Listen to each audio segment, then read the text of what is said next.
pledge allegiance to the flag of the United States of America and to the republic for which it stands, one nation, under God, indivisible, with liberty and justice for all. May we have roll call? Yes. Jason Decker, Here. Bill Hall, Here. Mary Lee Hall, Here. Samantha Hall. Here. Jeremy Hash. Here. Jen Henkel. Here. Nathan Henkel. Here. Lisa Staller. Here. Joe Wilson. Here. Thank you. Thank you. All right, and moving on to item 2.01, I'll entertain a motion to approve the January 15th agenda as presented. So moved. Second. Any discussion? Any nays or abstentions? Hearing none, that motion carries. Moving on to item 3.01, I'll entertain a motion to approve the December 4th, 2025 minutes as presented. So moved. Second. Any discussion? Any nays or abstentions? Hearing none, that motion carries, which brings us to item 4.01, our student representative report. Caleb. Thank you. Just a normal couple dates, and then I have a couple other announcements for you guys. Starting, well, actually, a couple days ago on January 12th was the end of marking period 2. It's very, very hard to believe that we're already halfway through the year. I feel like it was September just a couple days ago.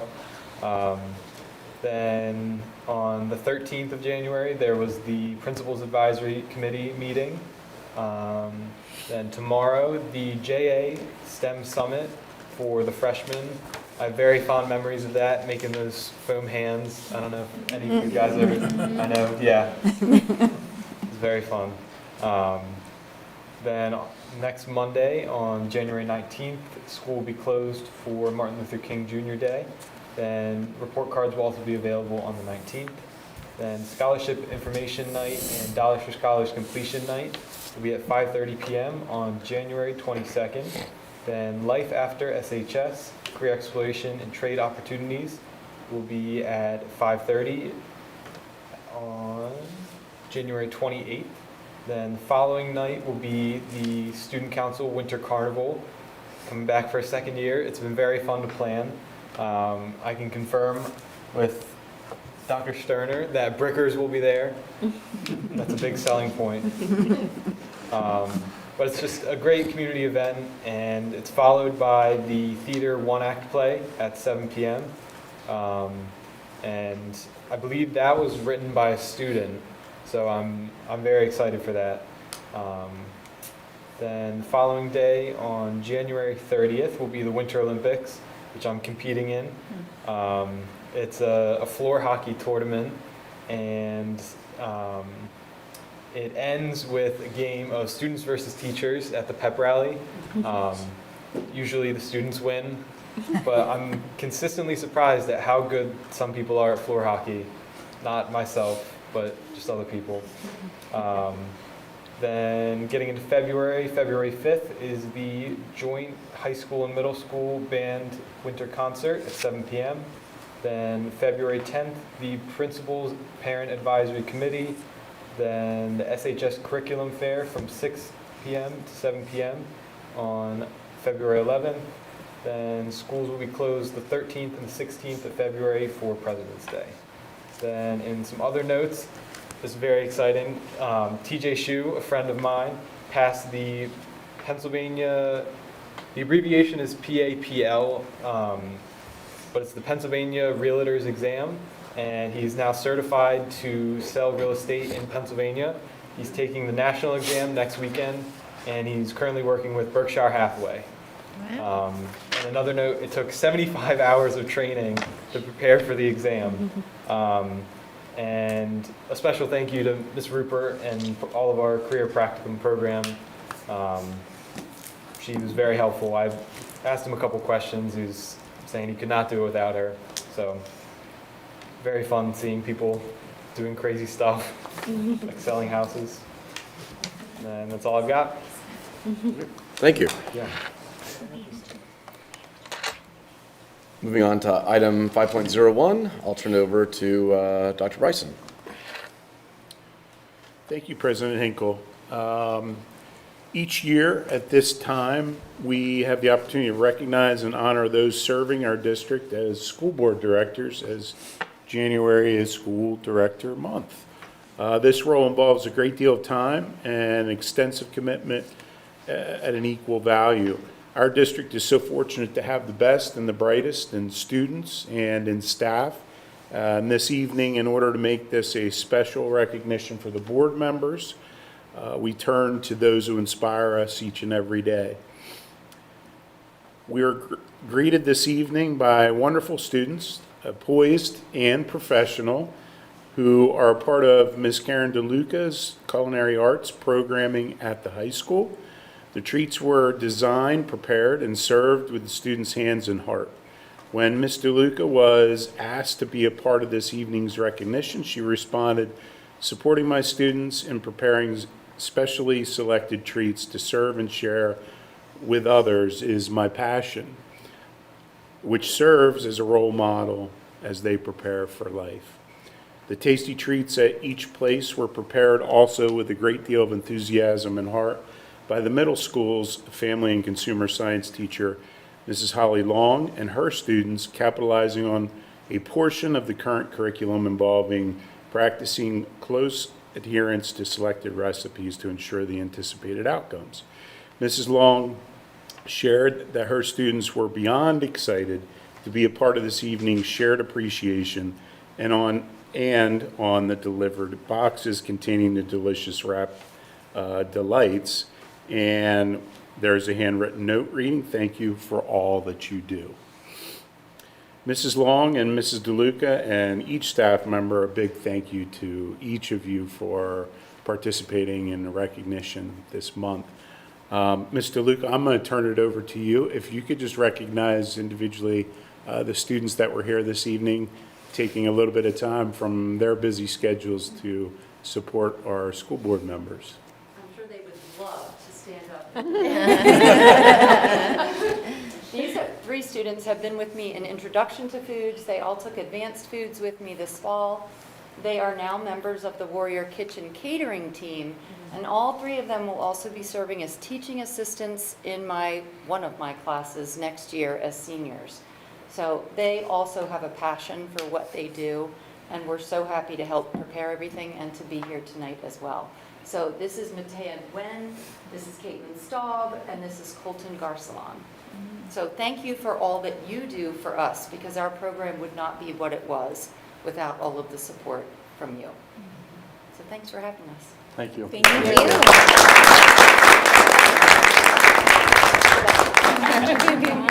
The desserts were fantastic, the ones we've had so far. Yeah, leave them here.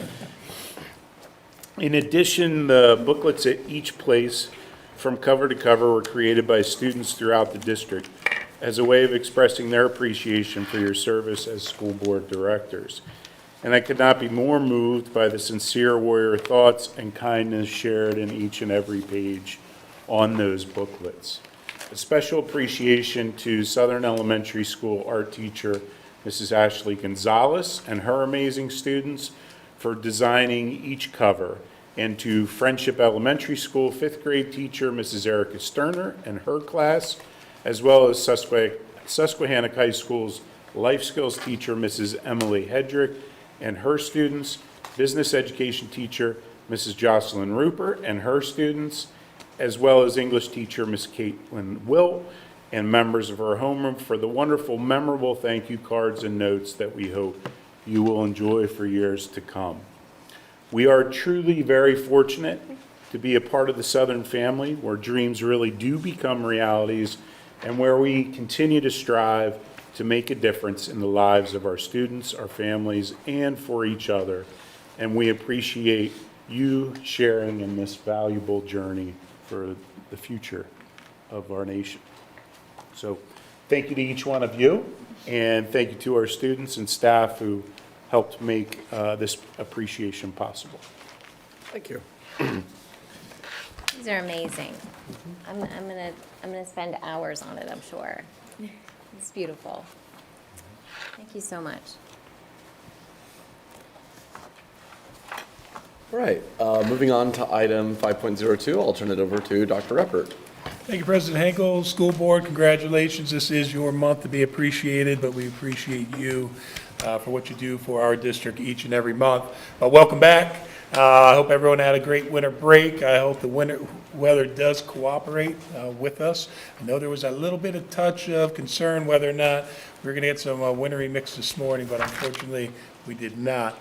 But we're getting ready to kick things off. So continuing on the focus of safe, supportive, and collaborative culture, I wanted to take a moment to recognize and thank our district safety team. On January 9th, it was designated for Law Enforcement Appreciation Day. I'm so thankful for Mr. Leitzel, Dio Mendez, and Sergeant Smuck as our SRO for the continuous focus on the safety and security within our school district. And special congratulations to Dio Mendez for successfully passing his Act 235 certification, become eligible to be armed security, and that'll be something that'll be on our agenda a little later. But I want to let each of them know that we do appreciate what they do each and every day for our district, because they are making a tremendous impact. So, Dio, Matt, would you like to come up, please? I know, Dio, I know you're going to love this. On the spot.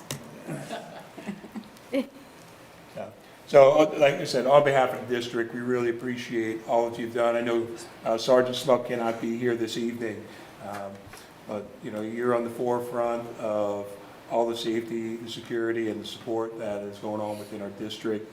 And I, as Assistant Superintendent, want to thank you on behalf of all the staff and the students and the community for all you've done.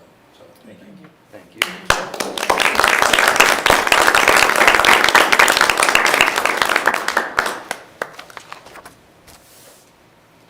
Jeremy, anything you want to say? Matt and Dio, both, we appreciate you both for what you do in the district. And Dio, you stepped up, and you went through the training. Matt, helped you out with that, and we really appreciate you, stepping into the third role of our security team. So thank you very much. Thank you. Under supportive, congratulations goes out to following high school choir students who auditioned and earned spots for the 2025-2026 PMEA District 7. Sorry, this is for the orchestra. I do apologize, in January, not the choir. That would have been Joyce Kramer, Madison Farrer, Jacob Iwanowitz, Allison Knopf, and Logan Trimble. Congratulations goes out to Christian Watkins for graduating from the York Builders Association Trade Pre-Apprenticeship Program. Since September, Christian has been learning different aspects of construction and building. This included OSHA training, framing, plumbing, electrical, masonry, HVAC, drywall, and tile. So if you need a job done, contact Christian. He is ready. And another one pretty excited about is congratulations goes out to Jack Hammonds, who's an SHS senior. Jack recently earned his CDL partnership with the White Marsh Fire Company. To take his commercial driver's license test, he needed to drive from the firehouse in White Marsh, Maryland in the morning to go through an equipment check with an engine, drive with the supervisor to Harrisburg, PA. To take the test and then drive the engine back down to White Marsh, Maryland. I know, I drive a truck every now and then, but can you imagine driving that fire truck as a senior in high school? But congratulations, Jack, real proud of you, and thank you for your service. Also, we had 69 families receive food boxes and gift cards from the York County Food Pantry during our Give a Meal distribution, plus extra donated food, bags, socks, hygiene items, laundry items, and coats and winter wear from the Coats of Friendship, where they distribute over 150 coats. This was prior to the winter break, so thank you for all the staff that assisted in the event. The collaborative wanted to take a moment to express my gratitude for all the district staff that participate in many of the committees throughout the district. All these district committees have a different focus within the organization, safety, wellness, the Building Warrior, K-12 Student Services, Emergency Procedures, and many more. Their time and commitment does matter, because this is additional time that our staff are putting in, and focusing in those areas. So I want to appreciate them for their collaboration and support. Earlier today, myself, Dr. Bryson and Mrs. Green had the privilege of being part of mock interviews with Mrs. Rupert's career seminar class. So we had the opportunity to interview, all the students that have come through. There had over 12 volunteers participating in interviewing the students. And it was just an awesome opportunity for me as a former middle school principal, seeing the 3 students that I had interviewed that came through in 7th and 8th grade. And at the end, I was able to let them know where I saw their areas of growth, and they're all amazing. And, it's being able to see where they were to where they are as seniors. We do a phenomenal job in preparing our students for that next step in life, whether it's college or career ready. So really proud of Mrs. Rupert and the preparation for those students and for those interviews. As a reminder, many were covered by Caleb. Just a reminder, spring teacher conferences will be February 11th and 12th. Middle school has a 6th grade scheduling and transition night, which will be held on Thursday, February 12th. We'll see everyone back here on the 17th for personnel and policy. The school board meeting on the 19th. We do have Battle of the Buildings, which will be on February, 18th? In between those two. So that'll be coming back up.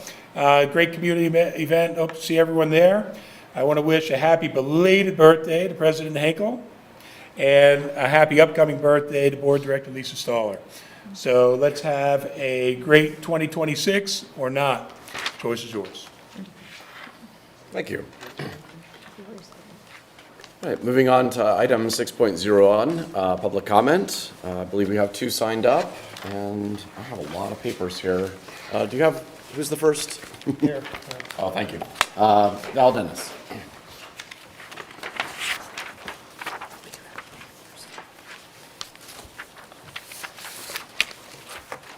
Good evening. My name is Val Dennis, and I live in Shrewsbury Township. Tonight, I will speak about curriculum. It is crucial that we continue to maintain our curriculum and to expand our curriculum so that our students are ready for adult life in the U.S. and in the world with all of its complexities, humans and the environment. We have shared humanity, and we have different experiences. My hope for our school system in 2026 is that we continue to see the value of public education as the education of all children and teenagers without exceptions. My hope is that we continue to work on welcoming all families without exceptions. Any of us could be born black or brown or white or Asian or indigenous. Any of us could be born into a family of any religion. For this reason, it makes sense for us to not see any person or group as better than, to continue to, above all, listen to, learn about, and understand the people who grow up and live with the experiences that are different than our own.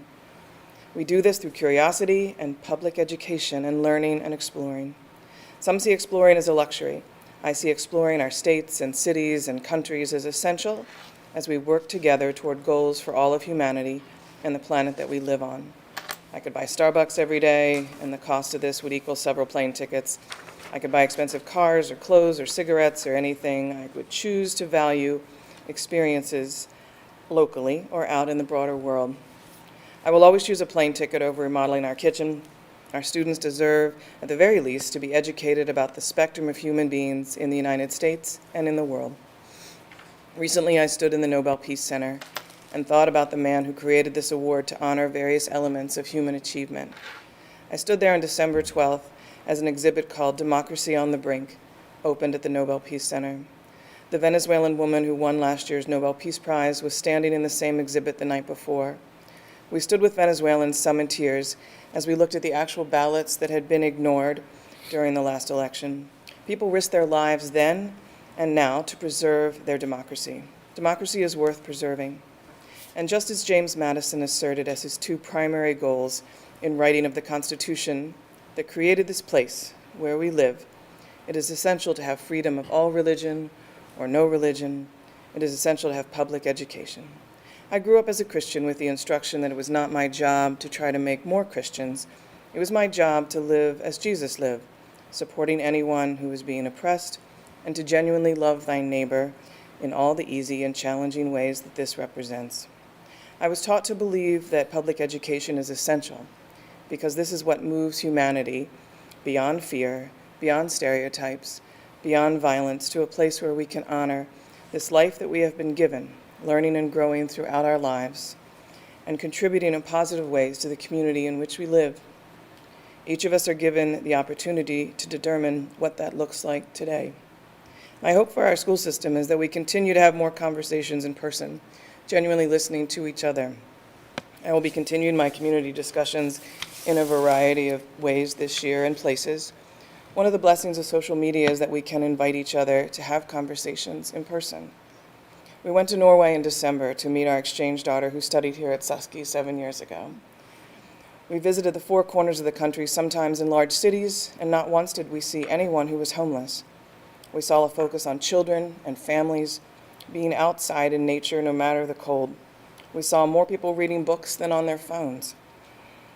We walked with indigenous people with their herds of reindeer, as they have for centuries, focusing on community and the environment as they did here before the Europeans arrived.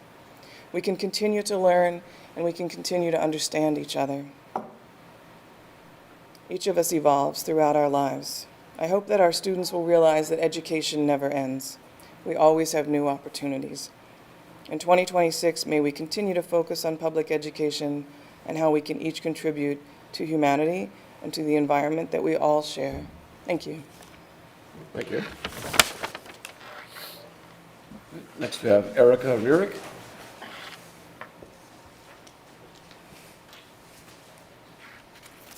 Good evening, Erica Rick, New Freedom. I appreciate the work the district does on behalf of our students, and I want to be clear that my comments come from a desire for strong schools and responsible governance. However, I'm very concerned about the proposal to increase school taxes, especially at a time when student enrollment is declining. When enrollment decreases, the district is serving fewer students. That should prompt a careful reassessment of staffing levels, facility use, transportation routes, and administrative costs. Before asking taxpayers to contribute more, it's reasonable to expect that existing resources are being fully and efficiently aligned with current enrollment realities.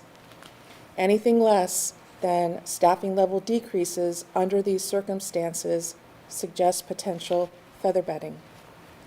An analogy to this issue in the private sector would see a business raising prices as they are steadily losing customers, all the while refusing to recognize or adjust to market dynamics. History shows this does not end well. Many residents in our community, particularly seniors and families without children in schools, are already facing rising cost of living. Increasing school taxes places an additional burden on people who may not see a direct benefit, especially when overall student numbers are falling. Recent local examples of rising taxes include Glen Rock Borough's 2026 municipal tax increase of 50.7%, in addition to a 2026 York County 9.4% tax increase.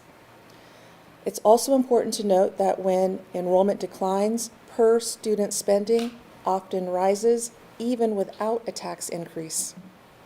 If spending per student is already increasing, the board should clearly explain why additional revenue is necessary and how it will lead to measurable improvements in student outcomes, not just maintain existing structures. I'm also concerned about the long-term impact on our community. Higher taxes can make it harder to attract new families, businesses, which may further contribute to population decline and enrollment challenges. I would be remiss not to mention the deleterious effect this tax increase will have on property values. In addition, if any of these tax increases are earmarked for salary increases or benefit packages, the taxpayers will be further burdened with associated legacy cost in perpetuity. Before considering a tax increase, I urge the board to prioritize transparency and explore alternatives such as consolidating or repurposing underused facilities, equipment, etc.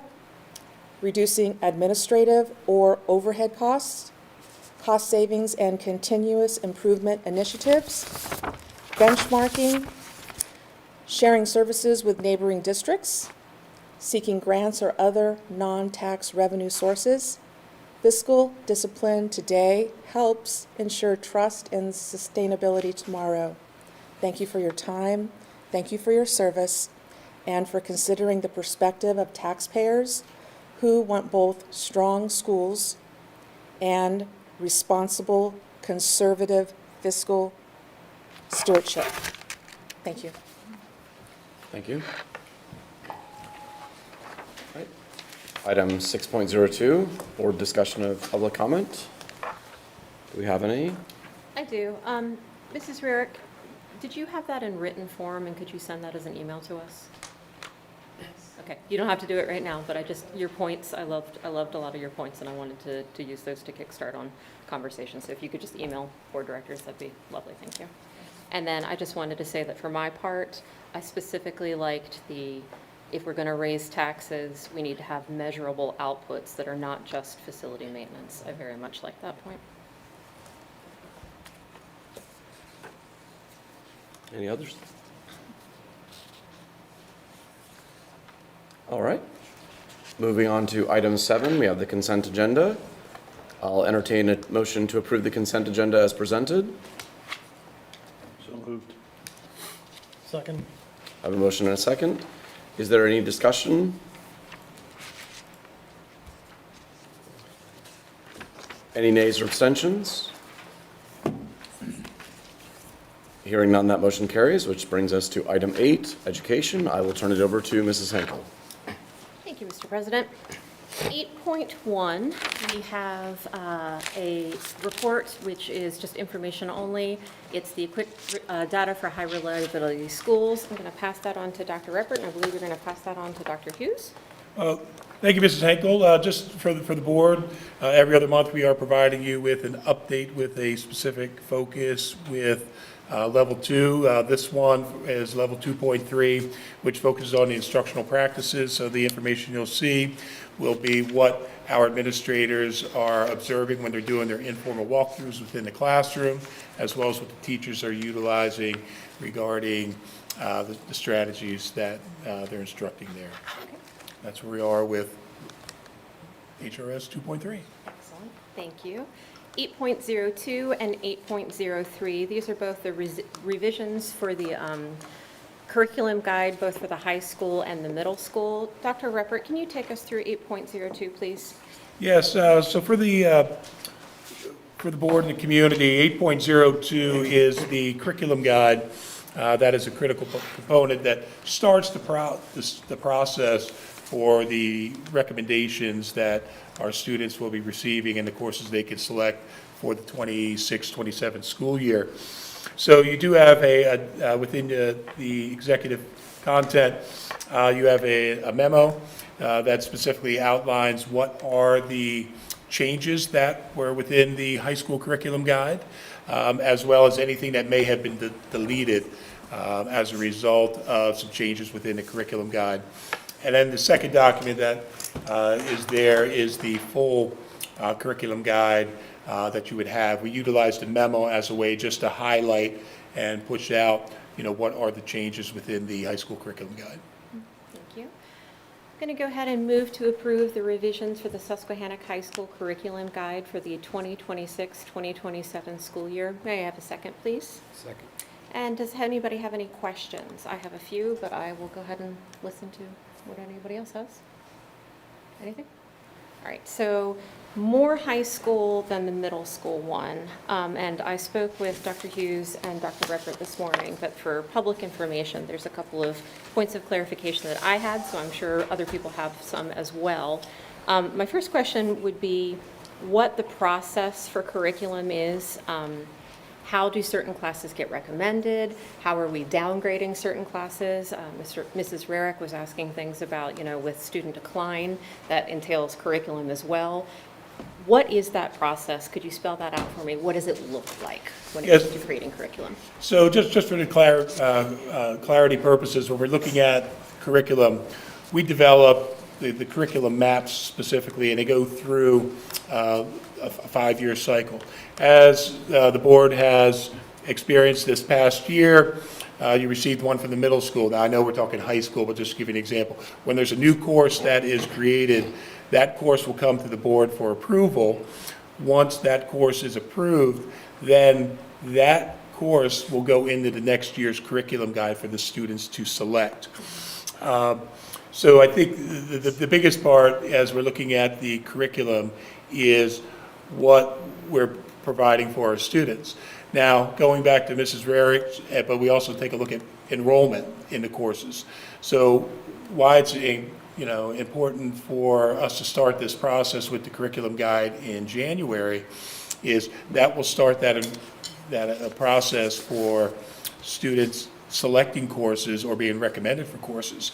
So then as the high school puts together that master schedule based on those recommendations, they can determine if a course only has 5 students or a small number of students. Dr. Sterner would say that's not a course we're going to offer for next school year. So those students would have to pick an alternative course that is within the curriculum guide. It could be an elective or it could be a core area. So that's the biggest piece that we are taking a look at. We do have a lot of courses that students can take, whether as elective courses, based on their interests. But we also determine, based on the enrollment in those, whether or not those courses would be offered for the upcoming school year. And I would assume that as kids are signing up for classes, when you see not as many classes, the more popular ones and the least popular ones, sometimes you can combine classes based specifically in the high school if an extracurricular wasn't as popular one year. Well, we can give an example. One of the courses that has been combined was the global studies at the high school. So there was 3 separate courses that had low enrollment with. But when they took a look at the standards, they found that they were able to merge that course into one. So with the hope, let's put it that way, that would attract more students to that one course as opposed to those 3 separate. That makes sense. Ms. Engel, if you don't mind, Dr. Hughes, I really liked what Caleb was saying about his friend who went through the realtor training and the CDL. Can you expound a little bit more on what else is offered? I like hearing that more hands-on stuff. So I know that and Dr. Sterner can help. One of the things that we as a district have taken and really tried to do more of is getting more internships and more opportunities for students that do real-world types of opportunities. We've done things even to help our teachers to see more about what is happening in the job market.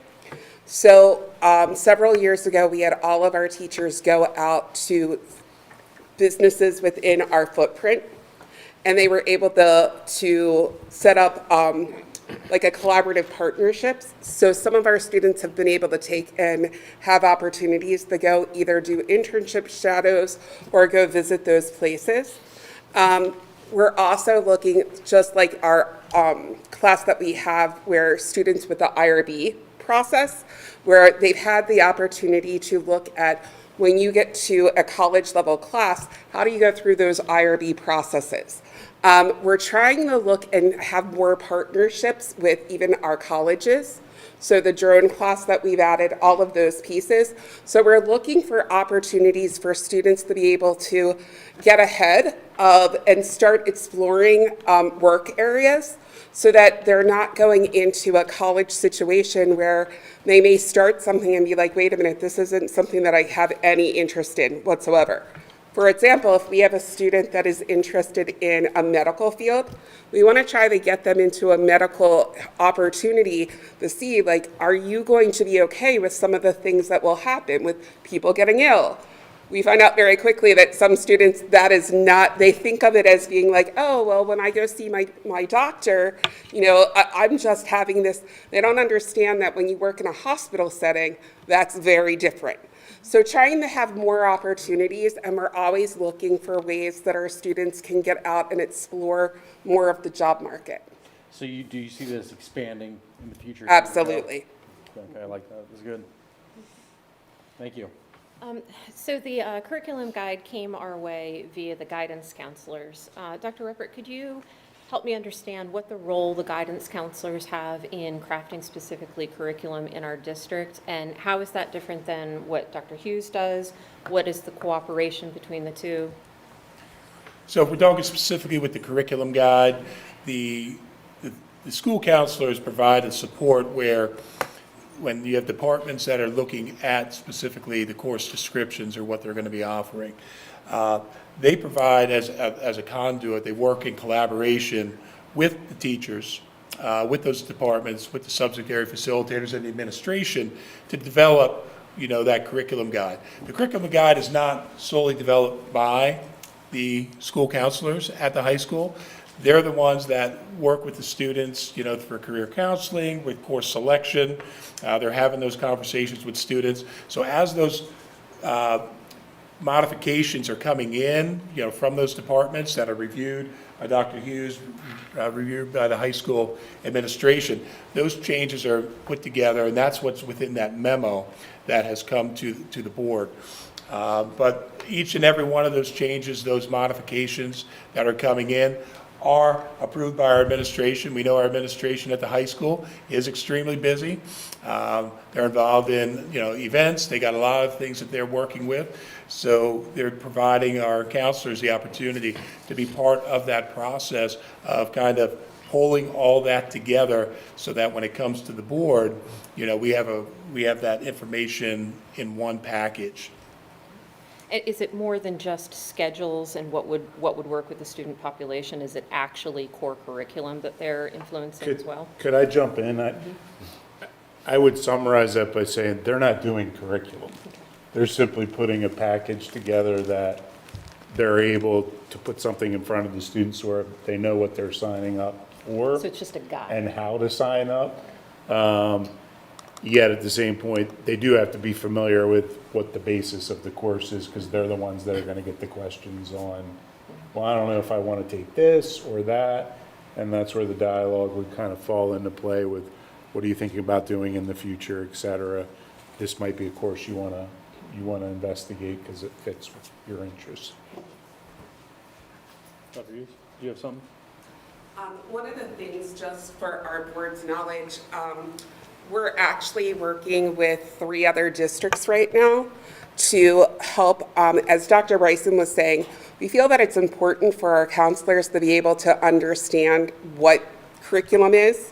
They may not be a person that's helping to write a physics course or anything along those lines, but they need to be able to look and say to a parent, these are the skills that students are learning, or these are the knowledge pieces that students will be learning. So we've identified that that's a problem across a lot of schools in our area. And we have 3 other districts, York Suburban, Redline, and Southwestern, that we're getting together to kind of come up with a brief training for our counselors and other ones from other districts, just to help them understand a little bit more about the curriculum process, so that when they're having conversations with parents, they're able to have those conversations and know more about what is in a course.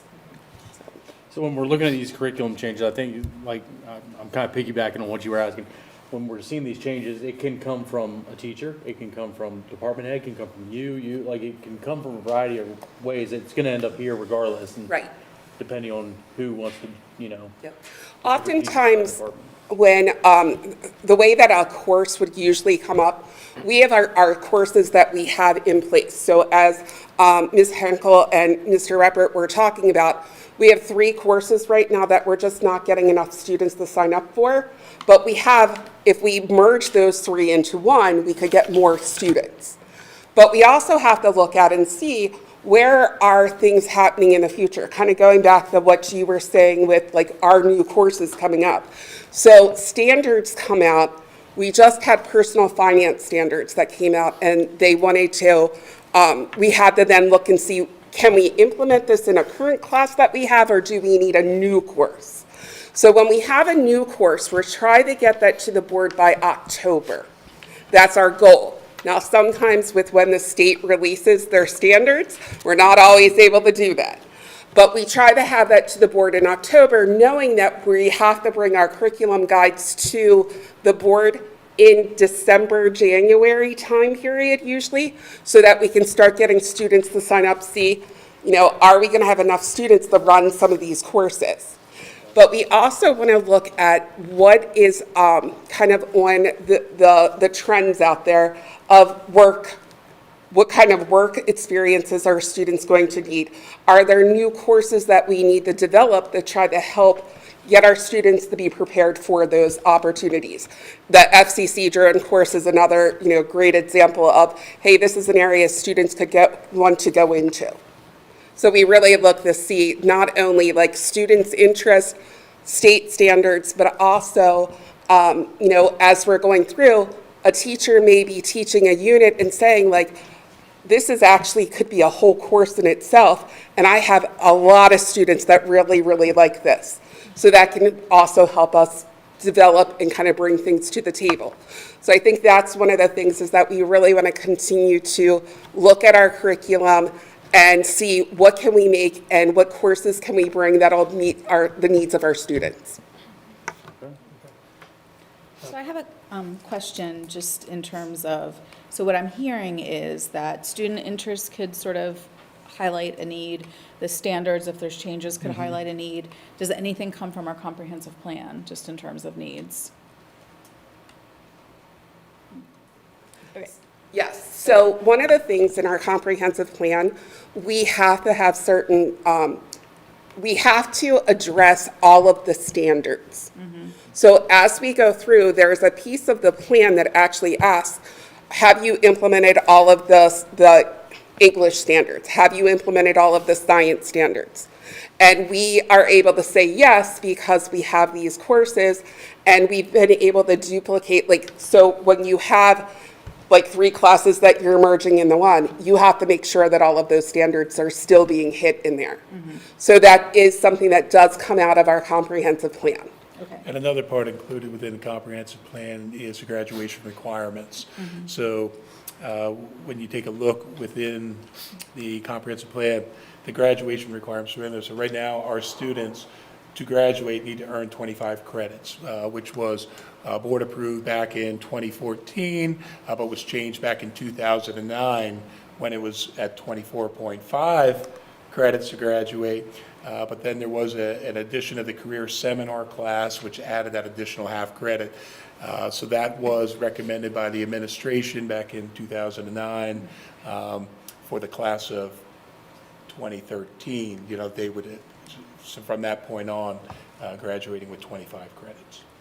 So just to build off that question, so I understand now how it's coming in through student interest, the standards, comprehensive plan, trends with work experience. And then I guess my question would be, from the time that it's identified till it gets on the curriculum plan, what is the vetting process for that?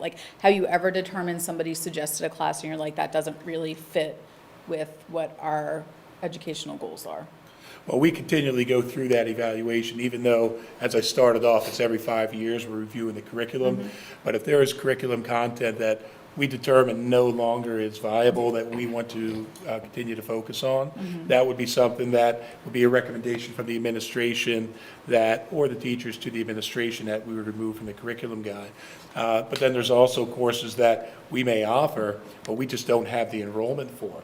It'll still go in the curriculum guide as something to offer, but the administration would then make that decision that based on the enrollment, it's not a class that we would offer. Then we would have to find other options for the students to enroll in for that upcoming school year. Are you kind of constantly reviewing though?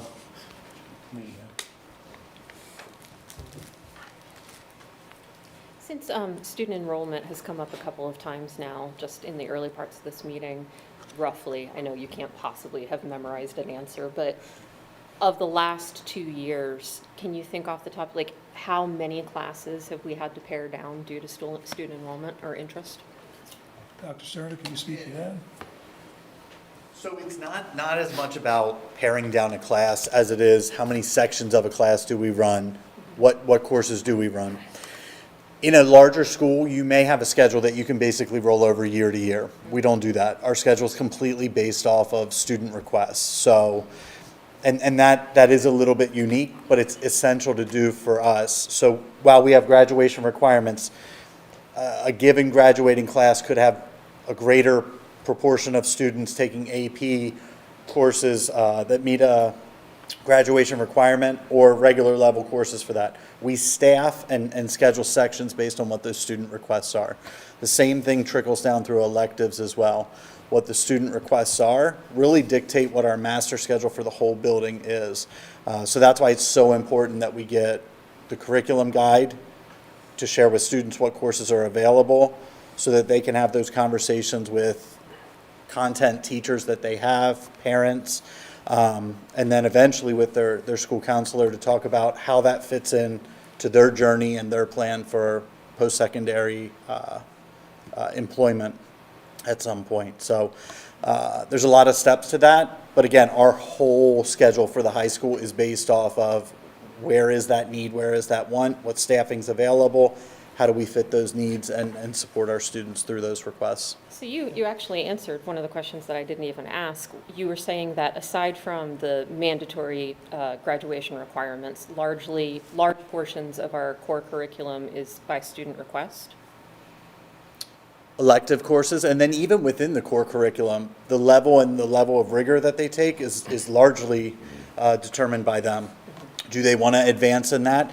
And then there's opportunities even beyond that for independent study or dual enrollment or career practicum, like Caleb had shared. Both the example from Dr. Reppert and from Caleb are both students that are in career practicum. No, we don't have a CDL course in the high school. I don't know that I could get enrollment for a course like that. But Jack taking that course fit his journey, and we're able to fit it within the career practicum content. TJ taking care of the real estate license. That's something that fits his journey, but is not commonplace in a high school. But through some of those creative curriculums that we have, it gives us some ability to provide some flexibility. Diversified occupations and work experience is another opportunity to give students a lot of latitude and opportunity to steer their journey and their experiences in high school based on what their needs and preferences are. It kind of sounds like what some universities do when it comes to interdisciplinary programs, just being able to have the flexibility of merging certain things unique to whatever path you want to take. It's a different population we have every year and different interests, so we want to support them. Alrighty. Quick follow-up. So just for the board's knowledge, when do students start selecting these courses based on this curriculum guide? So after a vote here in a few minutes, we crack it open. So up until this point, teachers in core curriculums have made recommendations. So for example, if I'm in biology, my science teacher would make recommendations, have conversations and counseling with me on that of what does that look like, why might I want to take this course or that course. So those things have already happened, and then with positive vote tonight, we will open it up to students moving forward. And then the process rolls straight through fourth marking period. There's a lot of behind the scenes work of taking those requests and punching them through. So that timeline actually will be released to students and parents late this week, early next week. So you're saying there may be students watching this board meeting right now, With bated breath. watching carefully to see when does the vote happen, and then they'll watch for you to Yep, run out. that sounds like my students. One of the questions that I had asked Dr. Hughes and Dr. Rippert that they absolutely answered to my satisfaction, but for the public to know. Board members in the past had indicated a need to have more involvement with schedules, specifically in the elementary school as it pertains to proper recess time. And since the curriculum guide and schedules seem to be on a different cycle, how can we ensure that the timelines for the curriculum guides don't interfere with what we need for schedules? So with the elementary will not, you will not see a curriculum guide for the elementary. You'll see one for the middle school and the high school. But going back to your question, Mrs. Henkel, it's going to be an expectation that our elementary is, when you look at their schedule, when you're looking at times for their core classes, for their specials, for the lunch, for the recess, that we have consistency across the entire district. We're already working and have been working with the elementary administration regarding that. And they're ready, obviously, where their lunch periods for first grade, it might be different from other buildings, based on how they have it scheduled. But, our expectation is that we have that consistency across the board so that, we don't run into any potential concerns about, one school in the future having more time for recess, more for lunch, et cetera. But we are looking forward. Like I said, we've had some conversation already, and even speaking with the administrators today, they're already in the process of planning for that going into the 26-27 school year. Love hearing that. Love it. And when will that be shared with the board for approval? The elementary they'll be working on that probably through part of the summer, because schedules don't go out, until August. So a lot of it does depend on the situations where you might have staffing that they're going to be working through. I know one of the components we're going to be talking about budget regarding staffing through attrition. Mr. Rarick talked about the decreased enrollment. So that's going to have an impact. But I know that they will have that ready by the summer, the early summer, as we're looking at them finalizing their schedule for the beginning of the school year. They're at a little different place than we are at the middle school and the high school, because it's based on those course recommendations that they have to put together. And just to follow up on that, obviously we got PSSA results and Keystones in November. How is that influencing how we're scheduling, what our curriculum is, and especially in elementary and middle? When we're looking at the recommendations based on the results of the PSSA, and I could say if we're looking at ELA, we're looking at math, or we're looking at the biology or the science, we do not just base our recommendations on that single test. There are assessments that go on throughout the entire school year that our teachers can see where our students are, how they're growing. As Dr. Sterner talked about regarding the high school, there's different levels within a specific content area that students could be recommended for.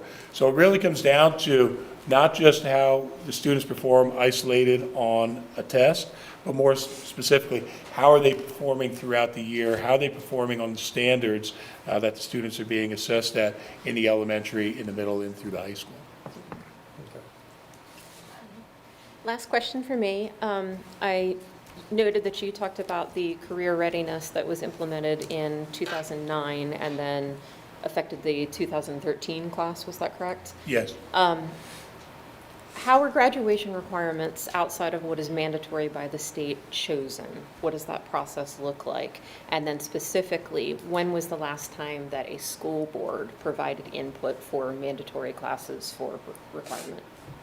So the last time there was the change, which I mentioned earlier, which I had to do a little bit of research, was in 2009, and that was an administrative recommendation to the school board to change the graduation requirements from 24.5 to 25. From the research that I was doing earlier, I could not find anything specific to where the school board had made a recommendation regarding anything, but that was the only one I was able to find based on policy, because that was a change in the policy 217 that we were able to search through board docs. I don't have any other questions. Does anybody else have questions? I just wanted to say that when we get to the personnel and policy, I wanted to draw attention that 105, which is curriculum, will be on for review. So if there are any things that you need to look at, any questions that you have, it certainly could be considered as part of that policy review schedule. Anybody else? Thank you. Alrighty. We had the motion, we had the second. Discussion, any nays or abstentions? All right, hearing none, that motion carries. So Dr. Sterner, your students are going to be emailing you right now. That brings us to 8.03, which is the same thing, but it's for Southern Middle School curriculum. I'll go ahead and move to approve the revisions to the Southern Middle School curriculum guide for 2026-2027 school year. Can I have a second, please? Second. Any questions about this one? Alrighty, any discussion? Any nays or abstentions? Hearing none, that one passes as well. 8.04 is a grant through Project Lead the Way. Dr. Reppert, can you explain this one for us? Yes, thank you, Mrs. Henkel. School board, the one thing we're always looking for is opportunities through grants and that we can help, fund some of the programs that we have. We have an awesome opportunity with Caterpillar, to approve the grant through Project Lead the Way of $10,000. That money will now go to support those the programs, resources that are needed within the program, any additional professional development. So it's just another way of us to be able to continue to do those enhancements within those classes without having to come back to the board and asking for public funds to support them. This is an easy one. I move to approve a grant through Project Lead the Way for $10,000 for materials associated with the cost of the program through Caterpillar. May I have a second? Second. Does anybody have any questions? Thank you so much for doing this. Any nays or abstentions? Hearing none, that one carries. 8.05, this is costs associated with speakers approved through the vetting process. There are two here. This is the Bugman, Ryan the Bugman, for his Mother Nature's Miracles program to the Southern York County School District first grade students. And then the second one is the Burns Health Education Center to present their Grow and Know. I'm going to go ahead and move to approve the costs associated with the following speakers. There's the Bugman at first grade students at a cost of $385 per school, and the Burns Health Education Center to present the Grow and Know program, like I said, to all Southern York County School District fifth graders at a cost of $920.58 per school. May I have a second, please? Second. Does anybody have any discussion?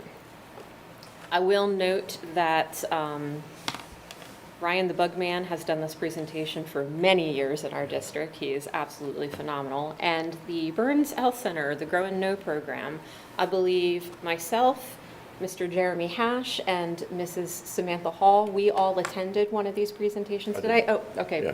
President Henkel as well. Did I leave anybody else out? We all went to separate ones, and for public purposes, they will not be discussing reproductive health at all. That's not a part of this presentation. And normally, when it comes to these sorts of presentations, we go ahead and have them be an opt-in. Because this is a field trip, it's opt-in anyway. So if it's something that you don't feel comfortable as a parent having your children go to it, don't sign the permission slip. We like to make that very easy for you guys, and we like to have, we definitely respect parental authority with that. So use your conscience, sign your kid up if you want, don't if you don't. But does anybody have any other discussion? Any nays or abstentions? That motion carries. 8.06, speakers approved through the vetting process. I did have a question about this one. This one's just information only. This is one of the things that I really love, having a working relationship with Dr. Reppert and Dr. Hughes. When they hear somebody that would be fantastic to come into our district, but the time is kind of crunchy and it's in between board meetings and we don't have the ability to, now this wasn't a cost to the district at all, so it wasn't anything that the board had to vote on. But they just ring me up, send me the materials, I take a look over it, and then I go ahead and just sign the vetting process, and that ensures that our students aren't missing any opportunities. So I love the fact that you guys are constantly looking for opportunities and that you feel comfortable sending things my way. Thank you so much for that. So, And Mrs. Henkel, if I could just note. Please do. If you take a look at that date, that was January 5th. That was the first day back from break. So we had coordinated this, just prior to over the break, because we wanted to make sure that Bart's Brigade was able to give this message to, the message to the students during the girls' basketball game. So, Mrs. Henkel, thank you over your holidays, being able to make sure that this did happen, that we were able to put this in place for, the girls' basketball. the dessert tonight made it all even, so. Alrighty, that brings us to, where am I at? 8.07, Stage 1 curriculum maps as district-wide master maps. Dr. Reppert. Yes, so for the board, just so you're aware, we do have 8 maps that are for approval. We do have the drawing, biology, Latin, computer science, and then the social studies K 1, 2, which is number 1, 6, and 7 on the list, and then the personal fitness and sports. So a big thank you to the teachers and the facilitators, as well as Dr. Hughes and staff, for continuing to take a look at these maps, updating them, and putting them in, getting them ready to be approved so we can move forward with them. Absolutely. I move to approve the following Stage 1 curriculum maps as district-wide master maps as indicated in the agenda, all 8 of those. Can I have a second, please? Second. Does anybody have any questions? Thank you, Dr. Hughes, as always, for these. Any nays or abstentions? That motion carries. 8.8 is a annual unlimited subscription to Woodcock Johnson. Dr. Reppert, can you please walk us through this and explain briefly what this is so that everybody can understand? Yes, Woodcock Johnson, that is an assessment that we have been using as long as I have worked within this district when they're looking to assess students, when you're looking for, could be a learning disability, in reading, math, et cetera. We have utilized the paper version, the consumable version, for many years. The Woodcock Johnson no longer has that. Now it's electronic. And within that, I just wanted to kind of go through, I know as a board, as a district, as a community, one thing we really want to focus on is the data, the protection of data. So some of the information I did want to share publicly regarding the Woodcock Johnson is the information is stored on their server. The information is encrypted while it is being sent or while it is being stored. There's multi-authentication, so there's a single sign-on, then there's code, so there's a lot of steps in order to get into the system, which is primarily used by our school psychologists who are doing these assessments. And they also do some annual penetration tests, having hired, individuals to see if they can get within the system, because we know that data is very important in keeping that secure. But this does give us an opportunity to continue to provide those support services, and just for the board, it says pricing determined by per student fee. We have, approximately 2,700 students within our district. That per student fee includes all 2,700 students, because it could be at any moment that a student may be referred for special education that needs to be assessed and evaluated. This does give us that ability to provide our school psychologists this tool that they can assess the students and determine, what levels of services they may need as a result of it. Thank you for that explanation. I'm going to go ahead and move to... I've got a quick question on that real Okay, quick. go for it. You said how many students? 20. District, 2,700. Right. So that's for 2980 tests available, right? It basically, I think, it's like a site license, Site so we license can in the use it district. for any student within the district, any grade level. Okay, but as a price per unit, so I was just a little confused there. Where's the price per unit? Yep, $1.25 at 2980, which would be more than the students we have even at the district.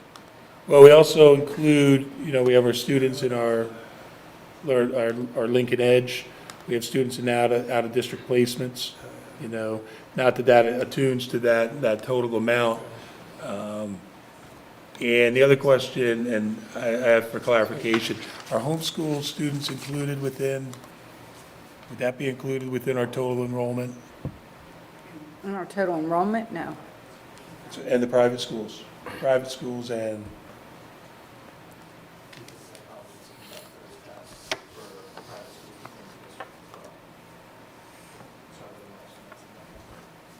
I know it's not a lot of money, but the point being, I want to make sure we're not paying for more than we need.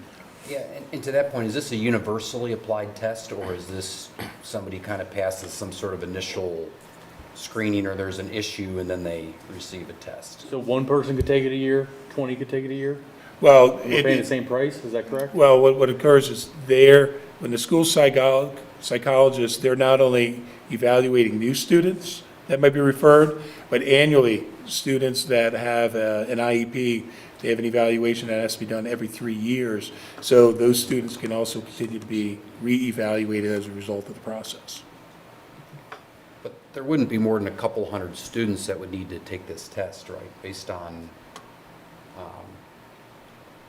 test results or whatever the initiating factor is, right?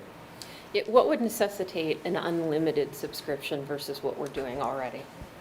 Right, is that? Well, and it says in the quote message, eligibility, a state or federally reported student enrollment number is required for purchase. So it sounds like they don't let you purchase the number you think you need.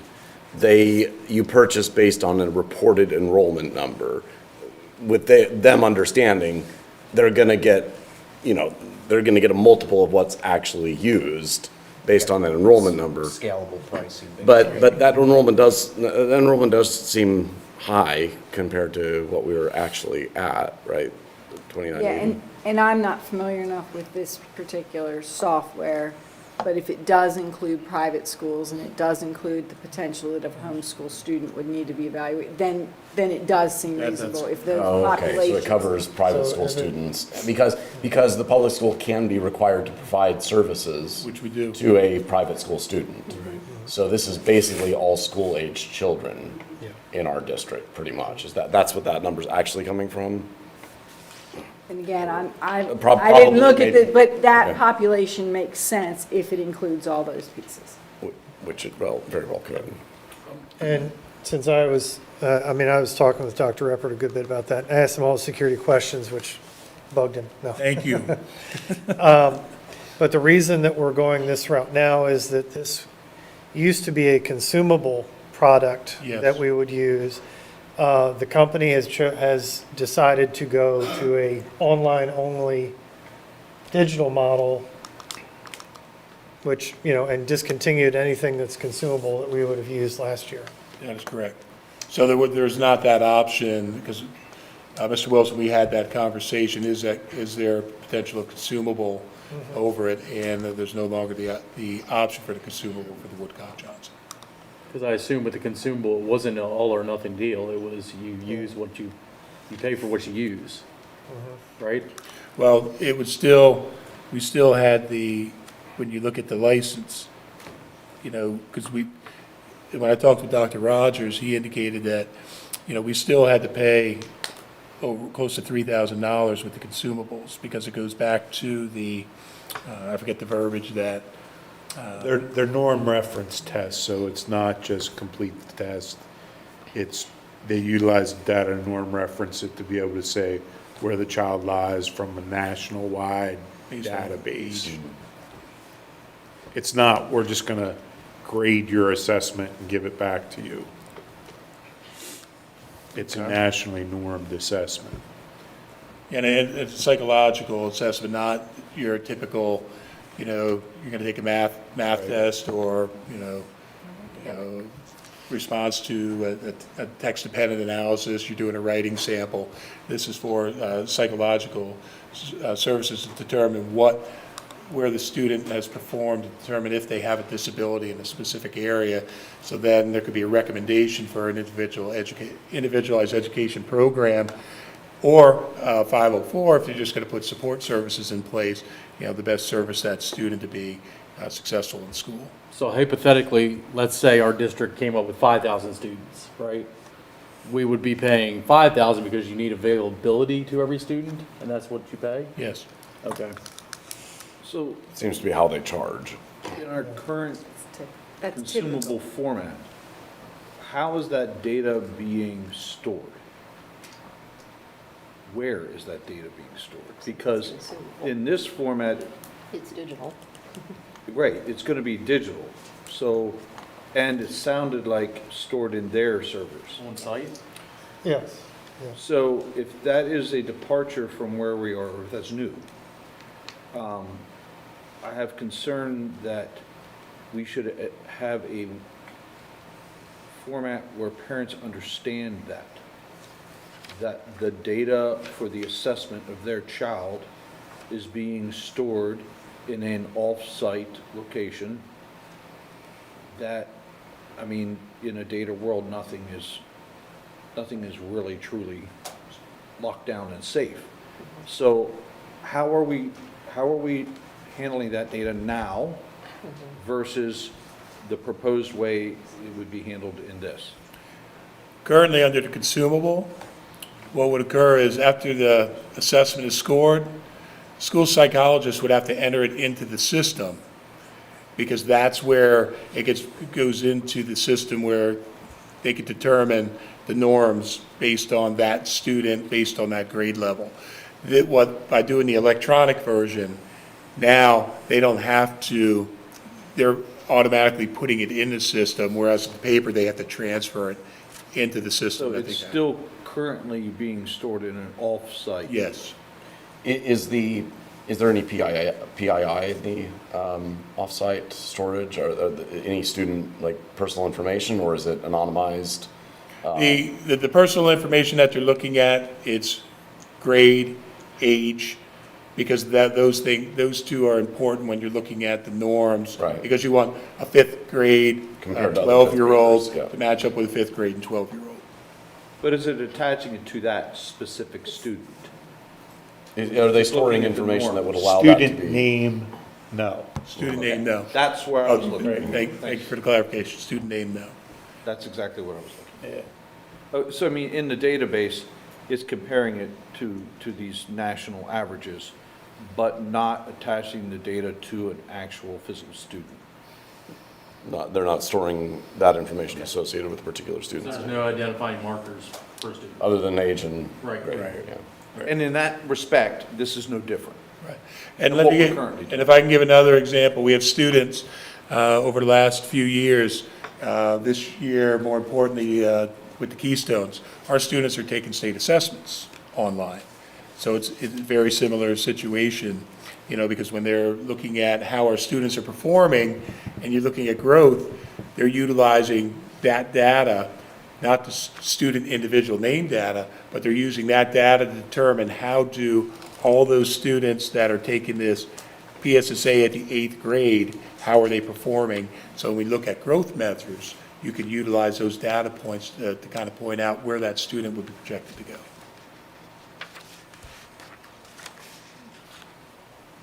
Any other questions?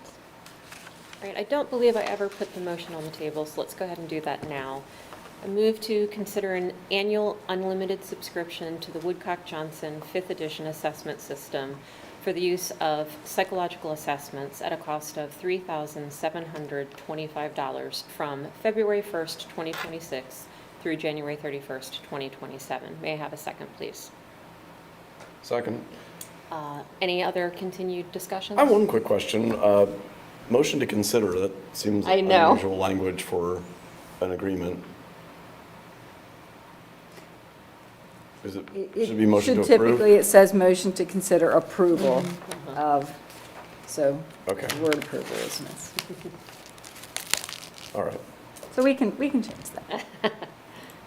If everyone's need to- okay, we can change. So we We're are approving. I'll move to amend it to say motion to consider approval of. I'll second that. Any discussion of the amendment? I think it is fitting. Any nays or abstentions? That motion stands amended. Back to you. All righty. Any nays or abstentions? That motion carries. So can I just add one more comment? I apologize, Please do. but I was kind of looking up while you were talking. So another agreement that we're coming up on is Vector Solutions, and you'll see that's based on number of staff. And when you look at that one, it says 490 staff, which we don't have 490 staff, we have 400 staff. But then when you look at individual coaches or substitutes or anyone that so I think it's similar to what we were talking about with the student population, kids coming and going and all those things. We need to account for all that, and then you put the private school in. So I think there's a kind of a relation on these subscriptions for software. That they're looking at the entire possible population. So I Levels thought of that service was- based on population. Yeah, Even though knowing those 2,980 are not all going to be taking that test. right, but I think what they're doing, so a lot of these subscriptions, they're looking at the size of the organization based upon those parameters. So we have other subscriptions where they say, if your student enrollment is between 3,000 and 5,000, here's the cost. If it's between 5,000 and 8,000. So they're doing a lot of those kinds of things based upon either number of staff or number of students, and they're looking at any given student during the year, not necessarily your actual enrollment at one point in time. So if we've had kids coming and going, we'd have a higher number than just one static number. So try to help explain where that's Yeah, coming and from. is that similar or different from like how we handle like our Google licenses for? Yeah, so some of those things, again, I don't remember off the top of my head how they work, but I know a lot of our subscriptions are based upon that. So I thought that might be helpful to kind of explain, because we're coming up on Vector, which is another one, and you know, when you look at that, because I know I asked that question, like, why is it 490 when we have a little under 400 staff? And here's why, because we have to account for all of those other pockets that we may have to have training for those folks. So I thought that might be helpful. Discussion again if you want. No, I just thought that might be a helpful explanation. Alrighty. 8.09, updates from the AI committee. I believe I'm going to hand that to Mr. Joe Wilson. All right, thank you, Mrs. Henkel. So yesterday afternoon, the AI committee met. There's a smaller turnout because of some staff meetings. We need to, you know, Dr. Stern, you need to plan that a little better next time. But it was a good conversation. We talked about the 3 new apps that have been added to the website. And that we, you know, the district is really taking the lead on, you know, through the AI committee and our questions about that, to really evaluate a lot of the tools that are in use across our buildings. For example, there's like, 5 or 6 different communication programs in use between like high school and different elementary schools and middle school. And we're trying to centralize all that so that you've got, you know, for the parents that have a kid in elementary and middle school and high school, they're not jumping it around between the 4 different apps that they need to keep track of things. So, the challenge is a lot of these tools were, because of the number of people using them, we're kind of in the free ad-supported realm, which frankly doesn't protect our data as a paid service is. Again, anything in the technology space, you're either paying for it or you are what is being sold. So it's been a really productive thing for the school to take a deeper look at these things and make good decisions that protect our information, our students' information, and even our staff's information. We did discuss the red, yellow, green that we're working through as far as like when generative AI can be used in the curriculum. Right now, we are not using any AI in our curriculum, but this is just planning ahead for when we do get to that point. You know, red, can't use it, don't use it. You got to use your brain for this and really embrace the learning yourself. Yellow is a little bit more of a mixed integrated approach, and green is sort of have at it. We're not going that way, and I don't think Dr. Hughes sees us going that way anytime in the near future. I mentioned that probably the first time that would be is a class that is designed to teach you how to prompt AI, or where the whole point of it is not to replace your thinking, but to learn to use the tool. I imagine be the first green we'd probably have. And we did also get some feedback from the staff as far as the survey, just talking about AI, the policy. I think 92% said they understood the different types of AI that are under consideration or in use, not even just here, just in the world. So that was positive. That was after the training that was done in December?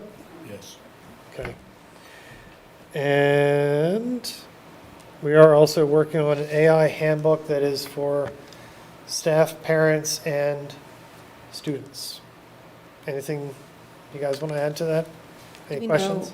Just with the survey, what type of participation they had with that? They had about 90% precipitation? Out or of- precipitation. Well over 300, 370 participation, which is very high.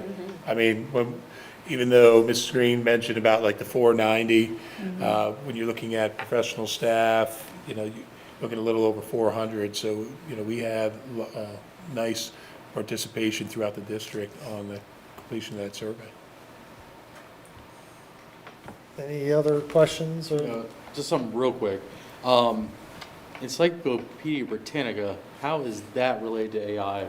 Because I remember when it was 26 books on a shelf. Well, they have to keep up with the times. Yeah, but how is it AI? Like, it's information, it's just, It's a research tool. It's kind of a, Dr. Hughes. yeah, Dr. Hughes. Yeah. I'm going to hand it over to Dr. Hughes. So, yes, so I remember like the encyclopedias that used to sit in, it's now an online component, and it's a digitalized version that they update very frequently. The problem that people have with encyclopedias are that you purchase them, if they're in a written format, they're outdated within a year or two. So this is, Encyclopedia Britannica is part of our library resource package that we have. So we had Destiny approved, but then we were like, wait, Encyclopedia is one of the subscriptions that's in there. So we wanted to make sure, but it's for research and those other pieces. Can I just clarify? This says approved technology tools. Are all of these AI tools, or this is just? No. Yeah, They're all- so that might yes. be the confusion is. Yep. Yeah, there So I'm we, sure there's some AI in the back end of it just to help. I mean, are you just like asking it a question and then it's using the Encyclopedia Britannica to answer the question? it's, you can pull it up just like you would have done with a encyclopedia that was hardbound, that you can put in a subject area. And then it brings up the information for you. But that's not, but this. it's not this is an generating. AI This, yeah, no, these are not It's AI not tools. generative. No, Yeah. but these are So, tools that yep. were approved through the technology request Yeah. process that were. Currently, we have no generative AI tools right now for students, and we're, once again, and I'll put this out there, in every one of our meetings, we're asking our teachers and staff to use Gemini. The reason for that is that we have a paid subscription to Gemini, which means that it's not a learning model for the outside. It keeps us within our district. It doesn't push it back out. So it's another safety feature that we're able to ensure that our data is staying safe. So once again, I know a lot of people came back from the survey saying, I use ChatGPT. I use ChatGPT in my home, but when I am in school or on a school computer, I use Gemini. You don't want to feed the large language model. is what Right. we'll avoid doing. And that piggybacks on what Mr. Wilson was saying about either you're the one that purchases it or you're the one that's being purchased. Yes. And so we'll be bringing to you, for example, we're determining right now for a typing program. We'll be bringing that for board approval because the one that we were using was having advertisements on it. Don't want that. So we want to make sure that we have something and it's a paid version of, the best thing out there for us to be able to use that. And I'll just add as a clarification, so I think the confusion came, this is updates from the AI committee, and then we have this list of tools that are not AI tools. Right. The reason that's happening that way is the AI committee formed and said, we're gonna take a look at all the AI tools, and the first thing was, we don't know which tools those are because they're embedding AI in everything. So we have to review anything that basically runs on any kind of computer or electronic device because it might now have AI components. So that AI review became a whole technology review, at least especially of our educational technologies. So you'll see things come up here that have now been reviewed, and that could mean the review found that the AI component was 0, or that the AI component was 10, 20, whatever percent of it, and here are the AI features. But that'll show up in the AI committee stuff because it's being reviewed to see, does it have AI?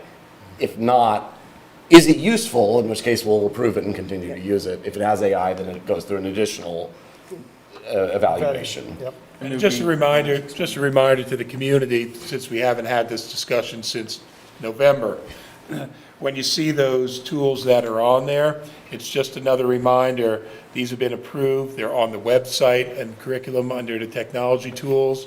So we will continue to update the community when we have new ones at the board meeting during this section so that they're aware of what the new technology tools are that have been approved by the district. So No, are the- all of the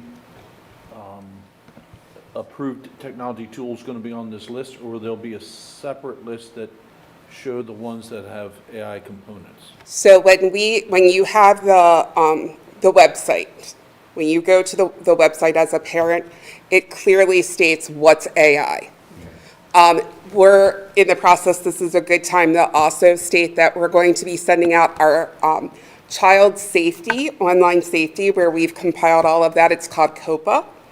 But it really does, COPA is looking to make sure that everything that we're using meets the legal requirements for students and safeguards their information. As part of our committee, we send it out usually at the beginning of the year. We're sending it out in January again so that we can keep that list updated for our parents and our community so that they know what. So that'll be going out either tomorrow or early next week. So those are types of things that this committee has been really focusing in on. So when you see some of the apps coming through, we will clearly state if it's AI on there. Otherwise, it is a technology tool that has gone through a rigorous vetting process. So we are looking at every privacy policy. We're looking exactly to see if they're collecting anything. And the whole purpose behind this is to make sure we have safe tools that our students are using.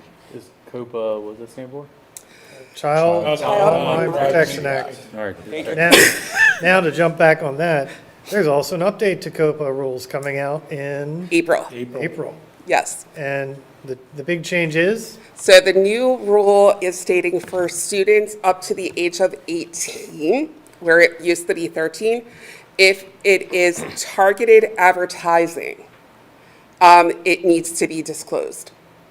So it needs to become a part of this. We're looking to make sure that what they're trying to do is make sure that students' information, going back to what Joe was saying, we were talking about free is never free. What a lot of these companies are doing is that they're collecting student information and then they want to sell it.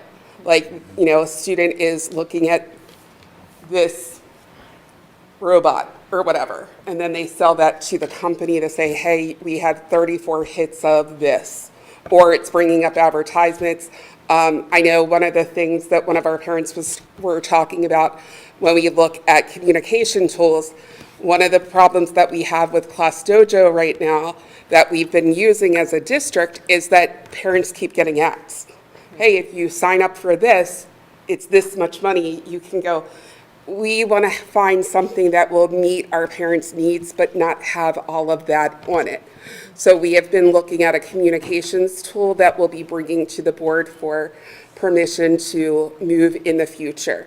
We've been evaluating different tools that will streamline and help our parents have one place to go, as Joe was talking about. And more than likely, there's going to be a cost associated with that because, again, either free or you're what's being sold. So we'll have to evaluate where that comes in when We're looking also to see, like, okay, if we can get rid of some other pieces that we pay for, that'll help offset that cost. So we're trying to be very transparent and very active in how can we decrease the price as much as possible. But also, our number one goal is to make sure that our students are safe. Yes. And that is where we're really going with this problem. Came up communication tools that are out there. Really, a lot of them are saying this is designed for high school or college students. Even some of our apps that coaches would use with families about like, hey, our session tonight is canceled. A lot of those tools aren't meeting the policy requirements. So that's why we have to look at a solution to be able to help us in the future with this. Thank you, Dr. Hughes. Any other questions? Okay, I'm going to hand it back to Mrs. Hinkle for 8:10.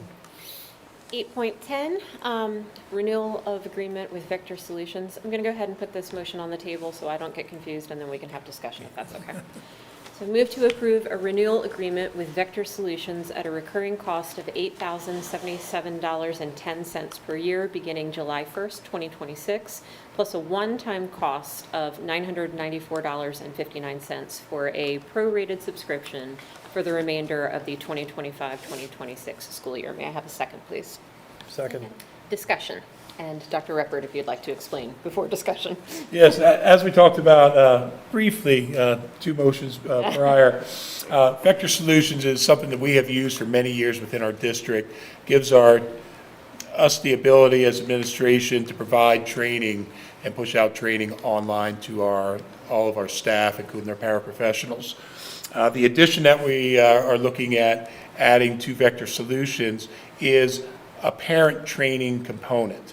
One of the compliance monitoring pieces from special education is what are we doing to provide our parents with training in the area of special education? We could send them to the Lincoln Intermediate Unit. We could send them up to Harrisburg, to Patan. We could ask them to come here, but we're not getting the parents that consistently are able to go to those. This now provides our parents the ability to get a login from our district that would get pushed out to them. They can log in and they can choose specific training modules based on what they see the need as a parent to support their child within special education. The other component that goes along with it is there's a safety component that goes along with additional safety trainings. So Mr. Wilson talked about the AI. We've had AI trainings that we have pushed out through Vector already to our staff, to give them the experience, and kind of that knowledge base. The one thing we are reducing and eliminating from the district is the master teacher, which was a program that we have had of approximately $2,600 that we're utilizing. So we've taken a look at what we're using for training resources, for professional development. We knew we needed to add something for parent, for parent training, but we also knew that we can eliminate the master teacher because by adding these, this as well as that safety compliance now provides us with more of a bank of training opportunities, online training opportunities for our staff, our teachers, our staff, but more importantly, our parents now will have an online training that we can not only send out, and then we can also have a tally, be able to document how often it's being utilized by parents and how that will get to parents through IEP meetings, through those evaluation meetings when the school psychologists and the special education departments meeting with parents. That's where they'll share that information specifically with those parents and give them that information and say, here are some resources that you can utilize from the district to get more knowledge in those specific areas that they may need. Quick question on that. Are we adding a link to this somewhere or visible on our website for parents? Obviously, if I'm in an IEP meeting, you hand me a piece of paper, I'll lose that paper. I know that in speaking with Dr. Rogers, that link and information was going to get shared via email with the parents. We have not discussed the component of putting it on the website because initially we're looking at the utilization for the special education parents, but I do believe in time it would be something that we could provide that to more parents because you never know, there could be parents that could have some children at home that might have some needs that they might have some additional training that they can utilize. Okay. And it's invite only for parents. You Yes. can't go and just jump into it. That is correct. They would receive the link, which would be the login, as well as a password that they're able to log in and, view the multitude of not assessments, trainings that are available. Did the vendor provide any information on other districts and the percentage of the parents that actually use the tools? My concern would be paying for it, making it available to parents, and then parents don't use it. We did not receive anything, but one of the, as I mentioned earlier, this came out of a special education audit for compliance that we needed to develop a way of providing parent training. And by sending, like I mentioned earlier, we could give them flyers to go to the Lincoln Intermediate Unit or somewhere else. But I know in speaking with Dr. Rogers, those parents aren't traveling those distances. This now gives them the opportunity to now take those in their home, and we'll be able to assess and monitor that. by, through the end of this year and through next year to determine how many parents actually, participated, logged on, and completed assessments. So we would have that actual data for ourselves. This is a compliance issue for Yes. Yeah, but we can be compliant in other ways, so it doesn't have to necessarily be this way. This is what you're bringing to the board to say that you would like, but we can meet compliance other ways. But that does put the burden on the parents to travel, like you said. Could we go ahead and just request as a board, what would be a good time for an assessment update on parents' usage of the tool, provided that we pass it? We could provide something June, sorry, I'm not, well, I have to say, we could do one at the end of the school year in June, and then obviously when we get to before the renewal, or we can go next January, so you're getting biannual data update that I could bring back to the board. I would love that. Does anybody have a problem with that? I got one quick thing. You said you're tracking who's using it. So I'm going to go back to Mr. Hall's question about. No, not the who. Once the information goes out to the parents to sign in, we'll just get a report that that you had a number of someone that has completed it. Not that it was Mrs. Hall or Mr. Wilson. We don't get that report. Okay. All we'll get a report back is how 10 distinct users this month. Does Vector have that? Well, they have to have the login Yeah, information. if you've got So individual are logins. they keeping it then- safe? Are they data protecting? Yes? Okay. I mean, the Vector, I would assume For our so. teaching Not that you staff, said. for our teaching staff, yes. Okay, because you have to log in with a username and password.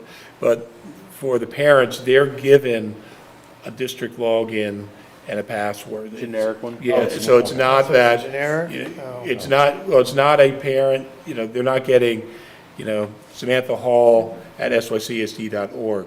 They're given a parent login and a password in order to get in there to complete. Is each parent given a unique? No, that's what he's No, saying. Okay, they all use the same one, so the track, Like a I mean, guest list. you'd have like analytics of how many visits, but you wouldn't be able to tell the different parents you're working with, whether they accessed or not.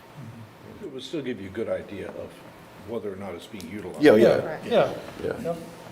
So the master teacher subscription that we would be dropping, this carries those same components, and I'm assuming that's generalized teacher training? Generalized teacher training. What is the master So- teacher component? Yeah, so Master Teacher was a software that we've been using for years and years, mainly with our paraprofessionals for some of their certification. So when this was brought to Dr. Reppert and to me to discuss adding on additions, because it is the parent piece, but there's also some special education pieces in the Vector training that's part of the parent. In order to get the parent piece, you have to do the special education piece. So that's part of all of this. So as we looked at it, we said, okay, we know we have these other things over here. Are they duplicates?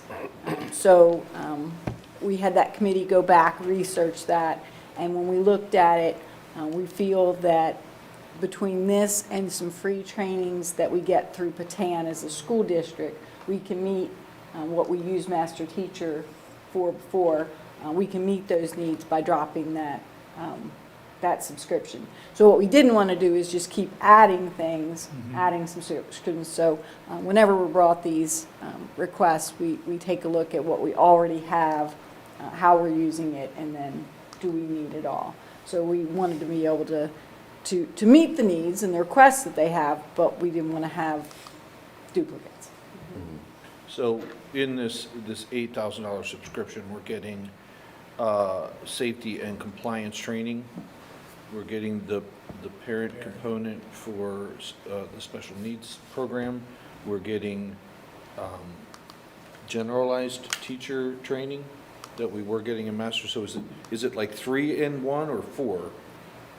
The way I would look at it, it was 3, because you'd have our standard subscription, which is what we currently have for our teachers and staff that we utilize, the parent component, as well as the safety piece. So we have two components that are added to this overall subscription.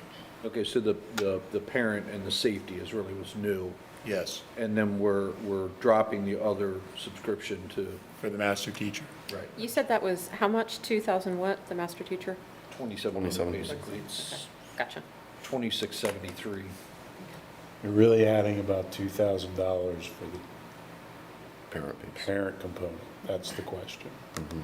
The vector system, not to add to the length of the conversation, really is one of our only ways for compliance to document who's taking what, when, and where. Any given teacher can have 8 hours of mandated training, and it's all separated, so it's an hour here, it's a half hour there. It's virtually impossible to document that now, paper, pencil, in person. Or it may be the ability to, for all staff, whether it's support staff, teachers, to review a policy and check off that they've reviewed the policy and understand it. And we then are able to drive anybody that's missed that or still needs to do it. It's an automated email system that follows it up that says, you've still not completed, please log on. So for me, the value in that, even just from a compliance perspective, is well worth a couple extra dollars, in my opinion. But I understand. And the last point, we can add trainings to that. I know Mr. Leitzel has worked on adding additional trainings for Act 55 for safety and security. Those are put in there. Dr. Bryson indicated about policies. We have our EL, for our EL training, which is annual. There's a presentation that goes in there. McKinney-Vento for homelessness, annually. There's presentations that Ms. Platts has created that we've put in there. It just, as Dr. Bryson said, gives us the ability to push those out. And then for the requirement piece, we can identify who has completed and who has not. That's also a way for us to track, the hours that our teachers are required to complete for Act 48. Every 5 years, they have to have 180 hours that they have to complete the training. This is a way for us to utilize that data of completion and identify, what teachers have completed, what hours they have completed, et cetera. So, quick question. So, the cycle for this subscription, this agreement is July to July. And we have basically a prorated subscription from now till July. Yes. Are we currently out of compliance that we need this for the next 6 months? We had talked with Dr. Rogers. We are out of compliance. This would now give us the opportunity to get this training in the hands of, our special education teachers that are running those meetings, and give that to our parents to do so. And it gives us another way to also track, what they are completing and how many they're completing. Well, not the parents, we're not tracking them. Where the number of completed sessions, yes. Okay. So I The only reason I was asking about that was because it is a prorated subscription for the next 5 months.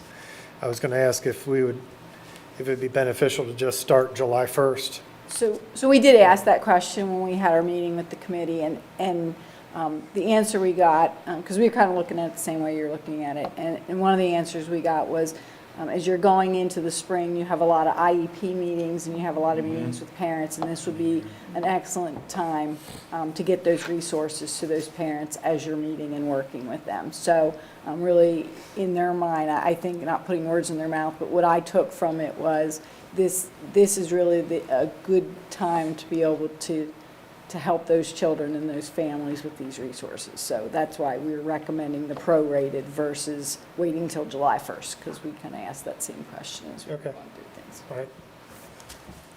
I figured you guys did ask some questions. No, I didn't mean it to come across that way, but yeah, sometimes we don't put all that in the briefing, but we grill them. That's why we I'm just going to. Okay, thank you. Any other questions or discussion? Any nays or abstentions? Motion carries. 8.11, update on student Chromebook usage. Mr. Wilson and Dr. Ruppert. I'm going to hand to Dr. Ruppert because he hasn't shared any of the information with me yet. So just real quick for the school board and community, we had, wanted to give an update to the board and community based on the Chromebook reduction to 2 to 1 in grades K through 4. For the board, you do have 2 documents in front of you. The one specifically that you have in front of you is just a chart, which was some collected data of last year, of the averages that students were utilizing the Chromebooks. And this actually started last March. So if you recall, we started collecting this data last March. So there's weekly data that was collected throughout the year. So that was the average use of students during, when we say a 15-day span. So what happens is you take a look at a specific date, you go back 15 days, you get an average. Then the next week, you collect the data, you go back 15 days and collect the average. That's the way Google has collected it in speaking with our technology department.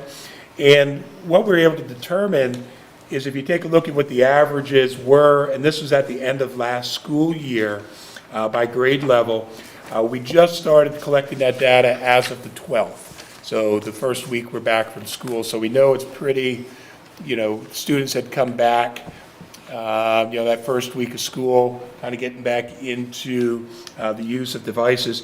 And you can see that there was definitely a downward trend and use based on the devices in class. So kindergarten, to give you an example, was 24 minutes as an average from last March to the end of the year down to 16. So there is a significant reduction of the use of devices, even all the way up through 7th grade, where there has been a reduction. And there was an increase in 8th grade. I will say I was in classes when I came back in the social studies classroom. Students were working on projects, and they were working on them on their devices. Now, I can't say they were doing that in all their classes, but I know specifically when I was in there, they were on their devices there in the middle school in the 8th grade. So we did have a reduction of the use of the Chromebooks. So I just wanted to share that data. What we will continue to do is collect that weekly data from this point on to continue to take a look at the average trends as to how it compared to last year. Just a real quick question, the 112 numbers, that's not a 15-day average, is it? 'Cause we didn't really have 15 days. Well, what number are you referring to? The whole column for 112, Yeah, well, now remember, these are minutes. These are Right, minutes. but I'm just saying, Average- we haven't had 15 days of school. No, but it went back to that, it actually went back to, it went back 15 days, but we actually didn't utilize 15 days. It wasn't 15 days of data. But if students were on the Chromebook over that winter break prior to, that time could have counted. But they said the majority of the time that was collected was when we came back on, I believe it was the 5th through the 12th. So you're looking at, that was the average of the students that were utilizing minutes per day, which would include, time in class, but it could also be time that they're working on their Chromebook at home, because at the secondary level, middle school level, those Chromebooks are going home with them, so they are working on their assignments at that time and can be working on those assignments, including the weekend. But so is those numbers, do they, you said if a student was on the Chromebook during during the winter break, that would get logged as, and included in this? Yes, it could be included, because it's no different than a weekend. Because if students are utilizing their Chromebook to work on assignment, that would still be calculated based of use of that time, of the Right, but Chromebook. But are these artificially low because? Yeah, we're seeing They- they we're could- seeing the winter break. They could, and that's what I mentioned, they could be now as we go into next week. Okay, so. And then what I plan to do is each month, I'll come back with, as we do with HRS, where we provide an update to you. We'll provide an update with this chart to the board so you can kind of see where those trends are. So week by assume that week. this is not going to be normal. Well, and I think it might be because, I mean, if you look at the 8th through 12th, these are very similar to what we saw in our initial kind of numbers that we got last year. But there, you see a significant drop-off in elementary where we made the change. Yes. So, And we'll get to that in a moment when we go Okay, into sorry. the Chromebook survey. Don't want to get ahead. Any other questions with that? But I will come back each month. So next month, you'll see probably an additional 3 weeks of data. You'll see the 19th, you'll see the 26th, you'll see the first week of February. And then when we come back to the next board meeting, you'll see at least four more weeks of data that was collected weekly. Yeah, aside from not having a full 15 days, what do you think, why do you think it changed with the upper elementary school since our Chromebook policy didn't affect them? Why is there such a decline? Well, please keep in mind, when we looked at the reduction of Chromebooks, we also took a look at how are the schools going to be utilizing the Chromebooks. So there may be opportunities where a third grade may be borrowing from a fifth grade, you know. But in speaking with the elementary, the students, they're not relying they're not, and we're just looking at one set of data here. You know, we'll see more specific as we go over the next couple of weeks collecting that to see, is it consistent? Is it higher? Is it lower? But I would be more interested to see over the course of the next couple of weeks, by the time we come back to February, does that sit closer to the average?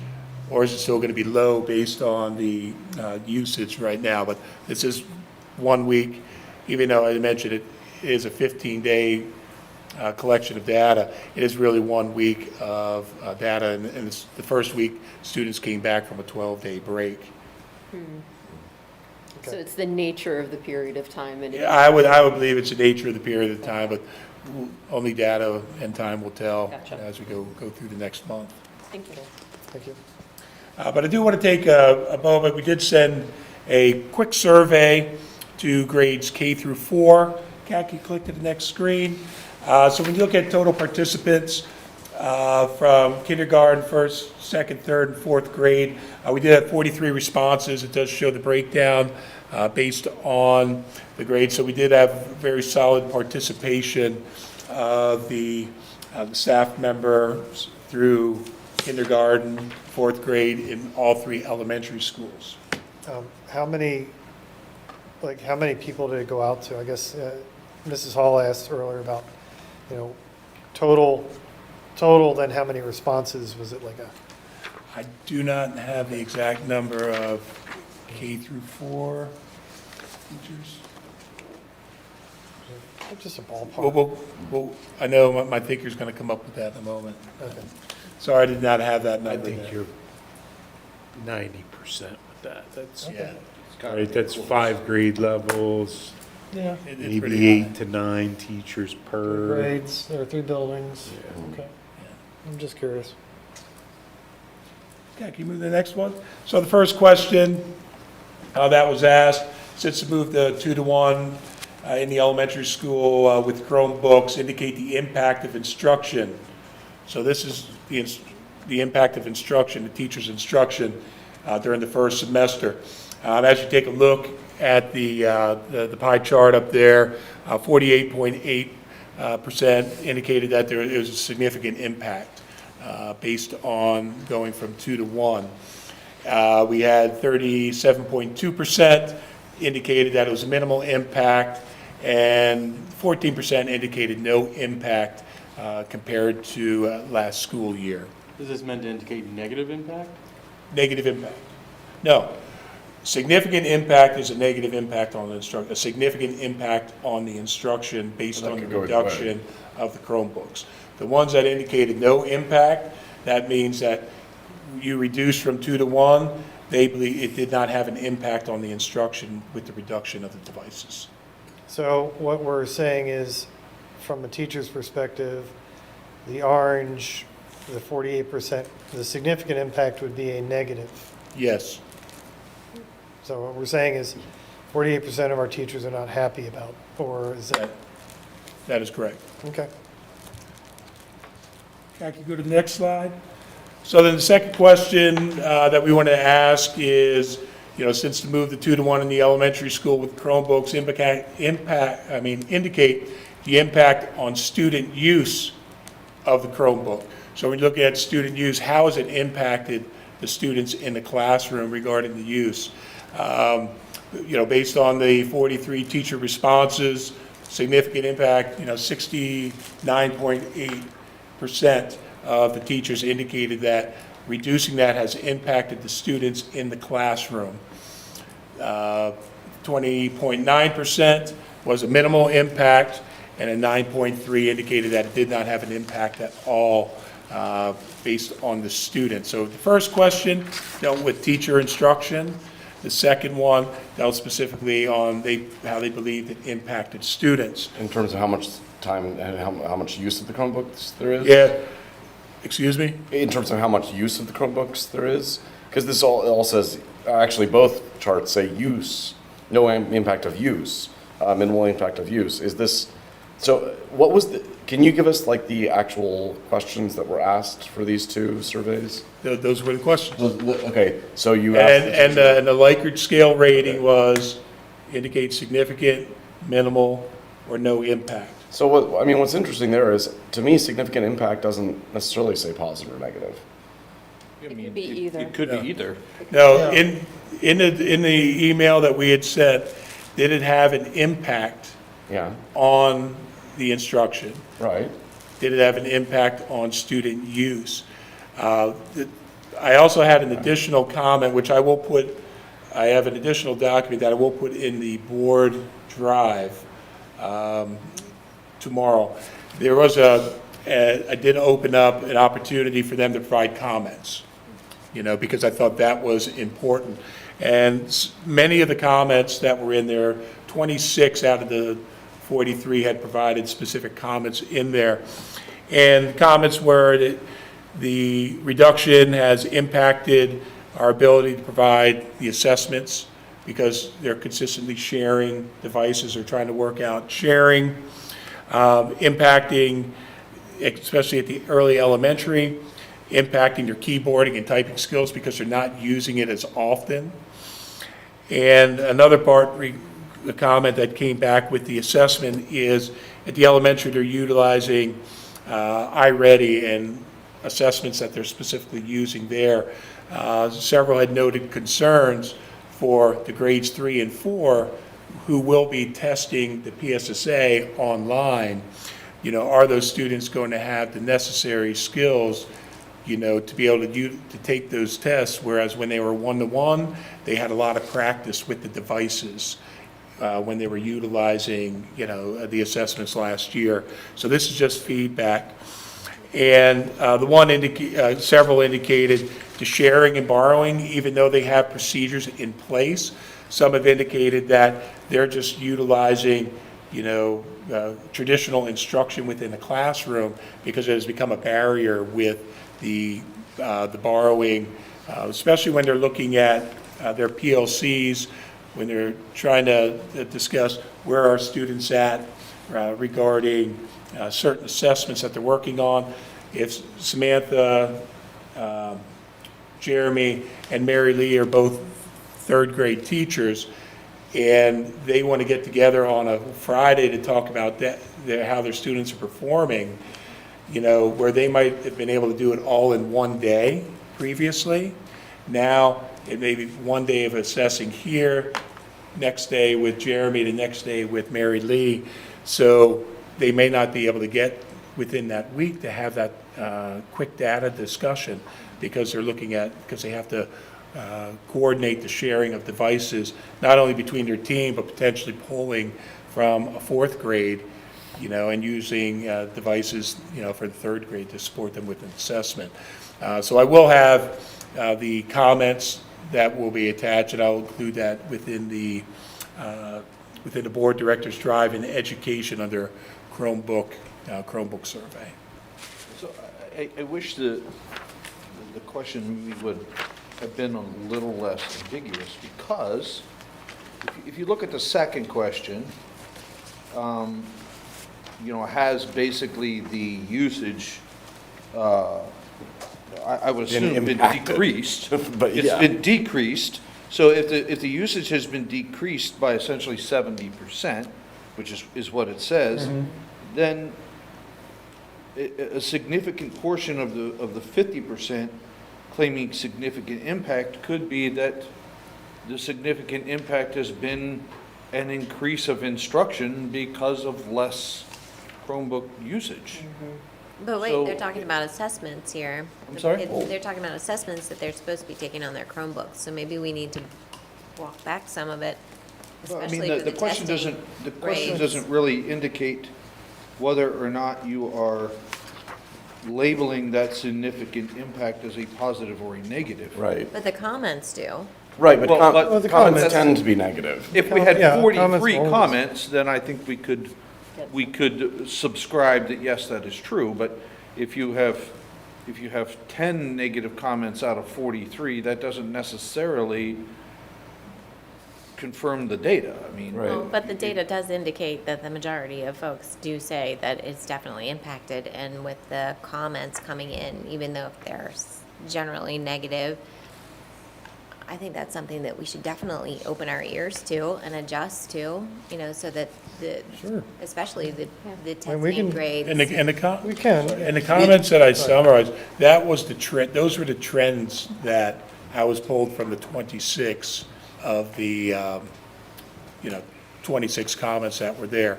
There were a few that indicated, I don't use Chromebooks, I haven't used Chromebooks, I haven't used devices. Those are in your very primary, because they identified what grade they're, kindergarten or in Yeah. first grade. They were not utilizing the devices prior, and they weren't, them, so.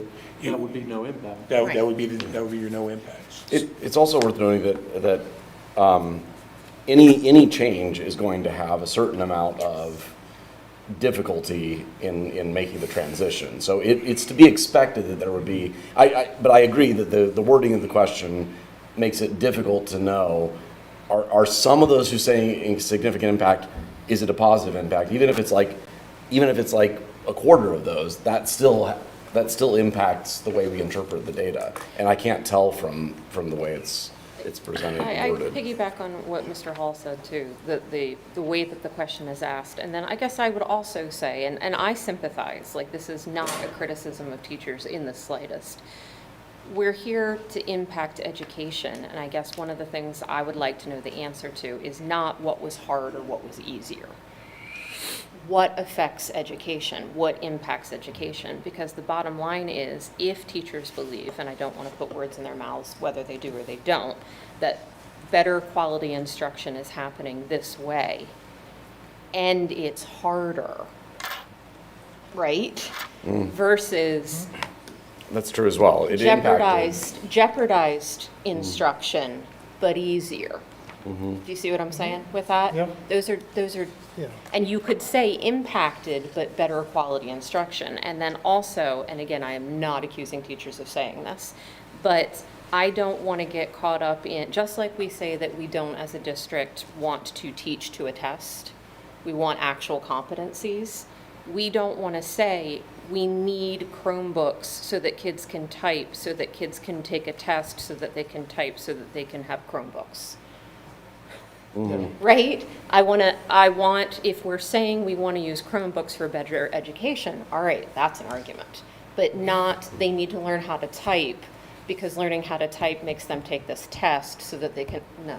And the research right now is that the pen and paper, pencil and paper is better for learning. And I've seen it myself with math.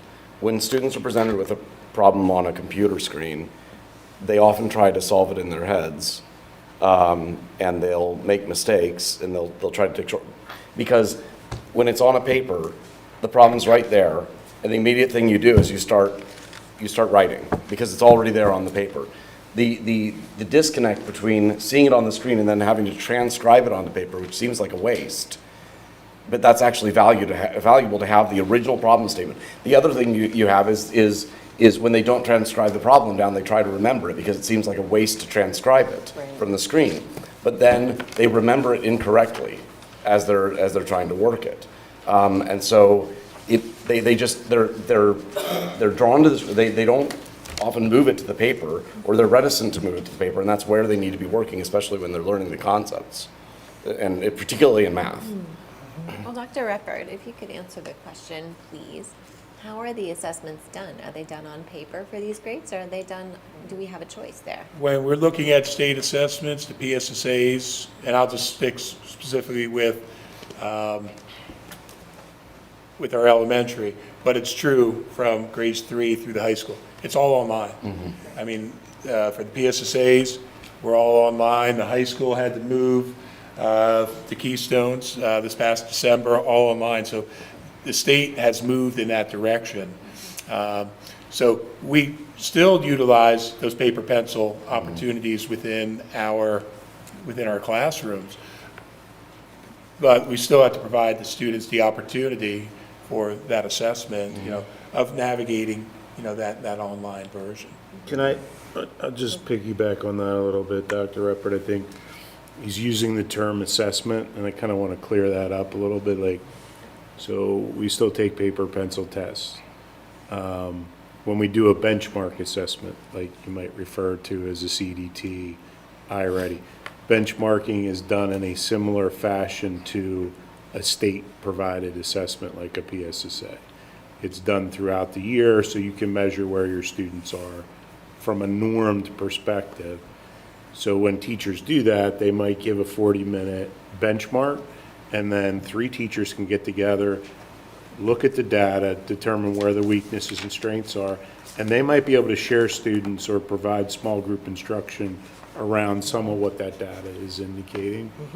And so there's a practice component, because while that's not necessarily the primary focus to give them PSSA practice or learn practice on the Chromebook, they do have to become somewhat comfortable with that style.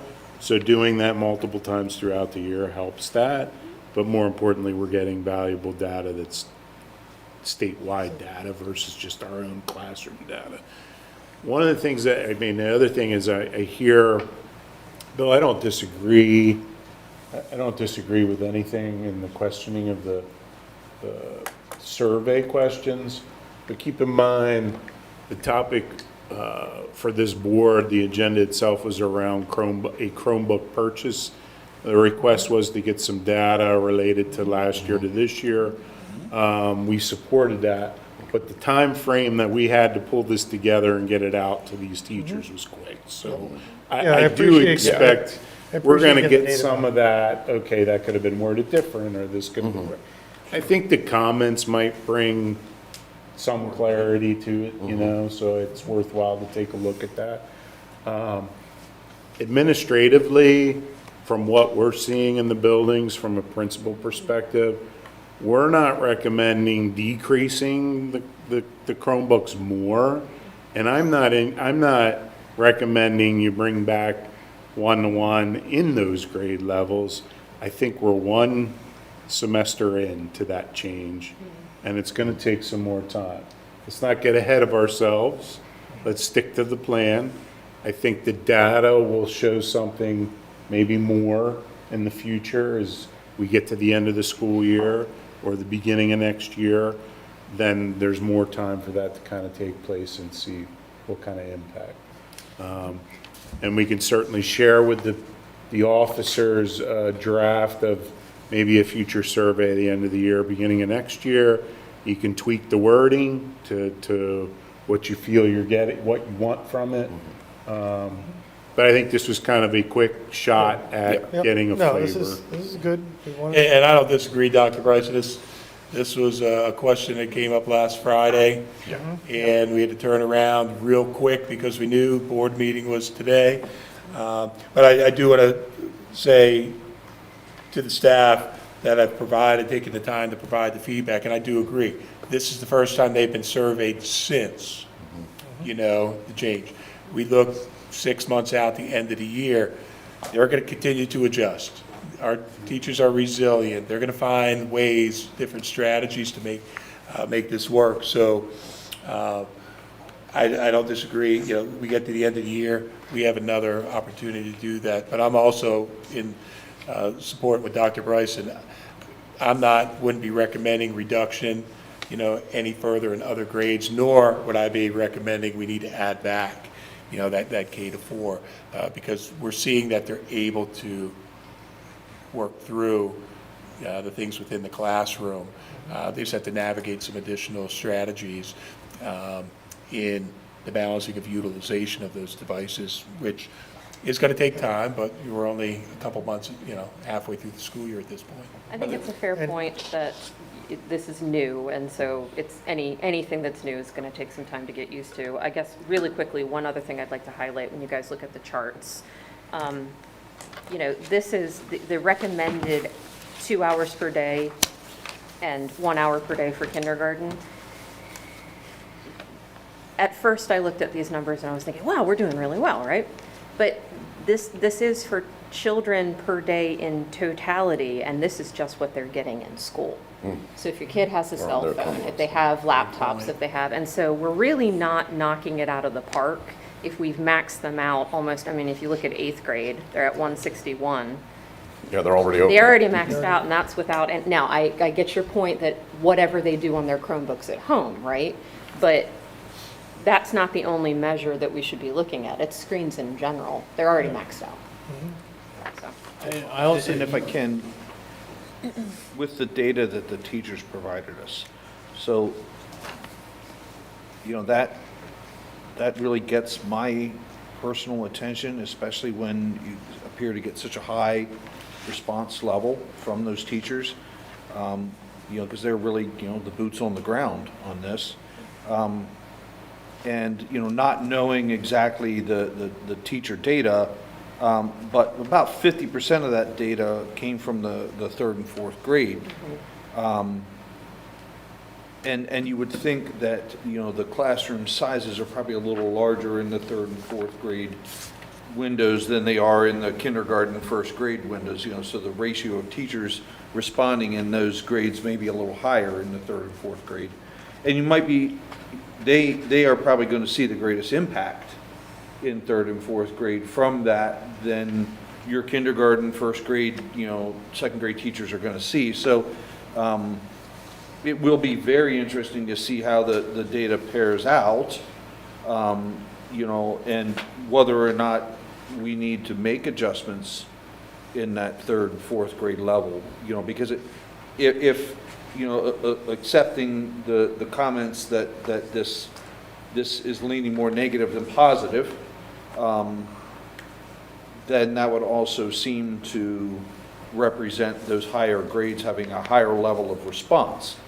So I do think that being able to see this data projected forward is really going to give us the ability to have a better understanding. And then maybe we get to the end of the school year, closer to the end of the school year, we could, I know teachers get surveyed to death, but this data is really important for us making decisions, right? So if they would be willing to give us this level of response again so that we could have an understanding of the impact at the end of the year, and then we'll have a lot more data to compare to that, to know whether or not, that 2 to 1 is a good number for 3rd and 4th grade. Maybe it's a great number for kindergarten, 1st grade, 2nd grade. Maybe 1.5 to 1 at 3rd and 4th grade is a more tenable, number. Or, there's other opportunities as well, because, prior to COVID, we had computer labs in our elementary schools that students would go there, use full keyboard, not a laptop screen and all that. You know, that's also something that may be considered down the road. I don't know. Sure. But I mean, it is great to be able to have some of that teacher on the ground perspective, you know? I mean, we've talked a lot about wanting to have that type of data, and it's great to see some. Yep. And thank you, Dr. Epper, for pulling that all together. As I And, mentioned, that'll staff- go in, we'll have that in the board director's drive tomorrow. These 3 docs plus the specific comments that were provided in the survey, okay? Great, thank you.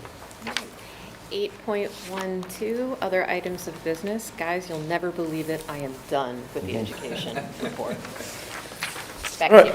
right, we'll move to item 9, finance and budget. I'll turn it over to our treasurer, Mr. Decker. Thank you, President Henkel. Item 9.01 is an informational item. These are reports. So the Board of Education received the following financial reports as information. The Treasurer's report for November and December 2025, the tax collection report for November and December 2025, the budget status report as of December 2025, and cafeteria report for November and December 2025. Before I go to the board for any questions, Screen, did you want to talk through any of these? Or? I didn't really have anything to add. Typically, we would run through the treasurer's report, the balances, but I didn't know if you wanted to do that or not. You could do that.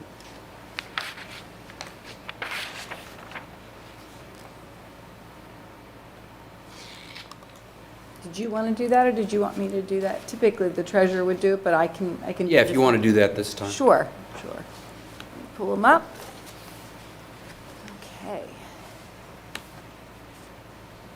So the treasurer's report for November 2025, we started balance at the beginning of the month of $15,814,870.56. We had deposits of approximately $2.1 million, disbursements of about $4.7 million, leaving a balance at the end of month in the general fund account of $13,215,249.39. Below that, you'll see the tax collector accounts totaling $455,703.28.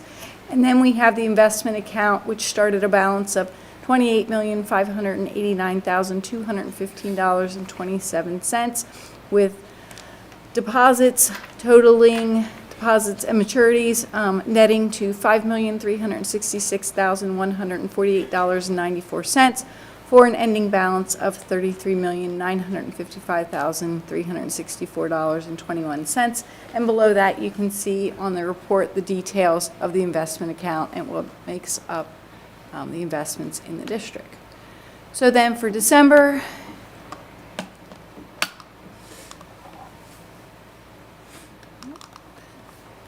sorry, clicked on the wrong one. There we go. Treasurer's report for December, we began with $13,215,249.39. We had deposits and disbursements and had an ending balance for the month of $8,794,859.15. Tax collector accounts totaling $311,643.19. And then investments beginning at $33,955,364.21, with deposits and maturities netting to $2,227,037.71 for an ending balance of $36,182,401.92, and the details of those investments are detailed below on your report. Are there any questions? Good job. Lots of numbers.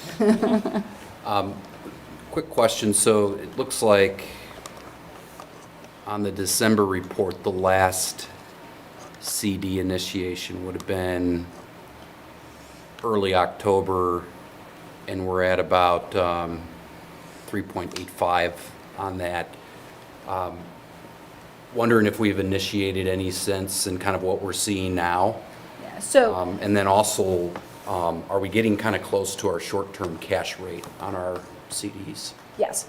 So what we look at when we do CDs, of course, we never want to have more than $250,000 in a particular bank because it's FDIC insured to that point. So we do our CDs based on that, and we only do them with one organization. So we make sure we don't have duplicates at the same bank.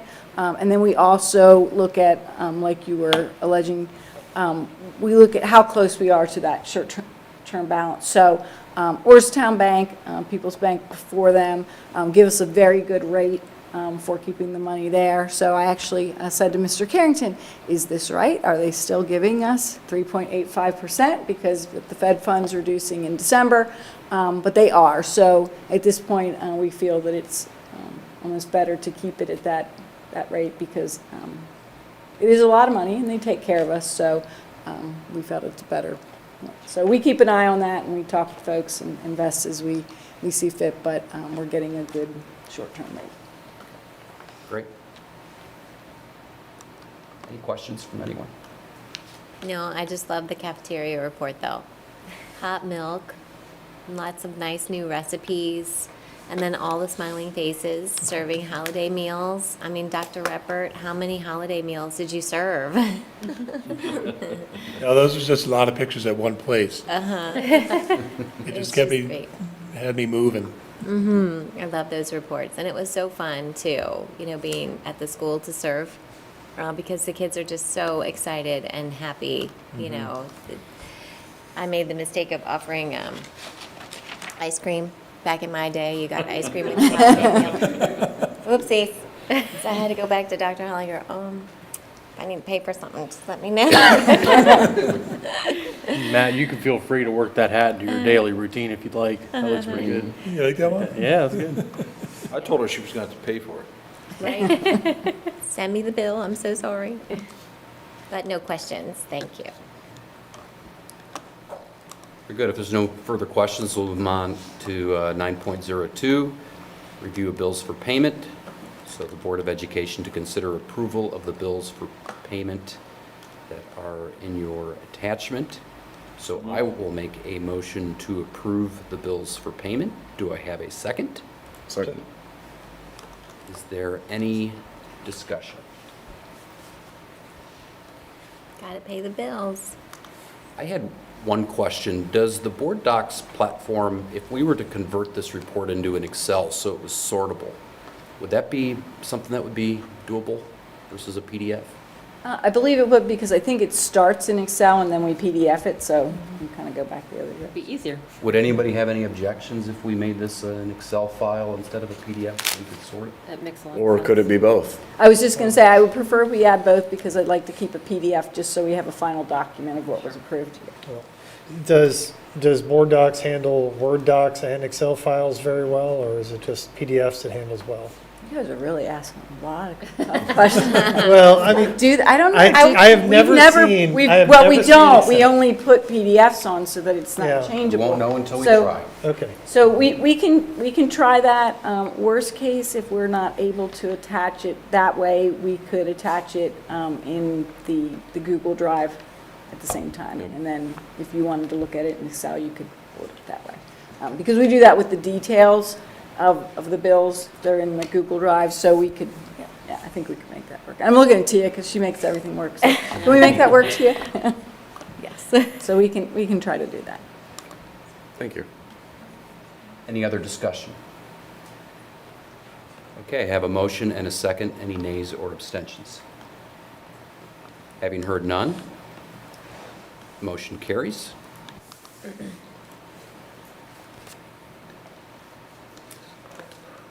We'll move on to 9.03, exonerations and refunds. There are none, so we will move to 9.04, budget transfers. So this is the Board of Education to consider approval of the budget transfers. So I will make a motion to approve the attached budget transfers. Do I have a second?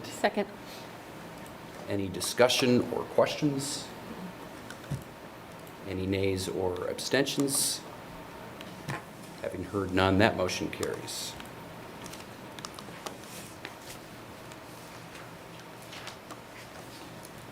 .05 is the annual financial report and audit for 2024, 2025.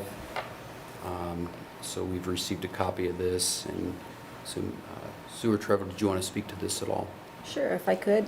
So I just first want to start with a huge thank you to all of our staff that work on this, and Mr. Carrington for leading those staff. So we're very happy to say that we have an unmodified or clean opinion this year again on both our financial statements and our opinions for federal single audit. So we get 2 audits at the same time. It's kind of a 2-for-1. We don't have any findings this year in either our financial statement audit or the federal single audit. So we are very proud of our staff for doing a great job working through the finances of the district. A couple things this year. There is implementation of GASB 101, so that relates to compensated absences. So as we work through it, really didn't change our numbers too much. It was a lot of work and a lot of changes on that front, but our numbers didn't change a whole lot with the new way that you need to calculate compensated absences. And then as we kind of work through things, we did have one management letter comment, and that was surrounding capitalization of fixed assets for financial statement purposes. So their recommendation is that we increase that. So we're taking a look at that, and we'll bring a recommendation back to the board. So it's not, the one thing to point out when you're looking at fixed assets, we do tag all of our, like our computers and everything, and we have lists of those, but for financial statement purposes, you usually use a larger threshold to actually record it. And so it's not really about whether we still track them, it's how we track them for financial statement reasons. So, any questions on that? Okay. Thank you, Ms. Green. We'll move to 9.06, Board to receive an update on the 2026-2027 budget and recommendations for one-time purchases. I have a short presentation this evening, or really just an update, not even, I wouldn't even use the presentation.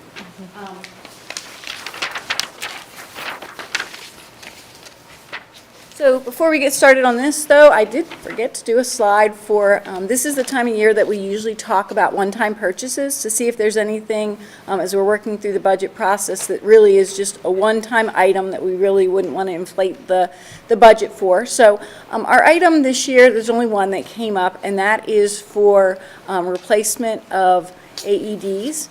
So we have AEDs throughout the district, and in working with our vendor, it is recommended that we change quite a few of those out due to age. And so our folks work together and put together a plan of replacement over the next couple years.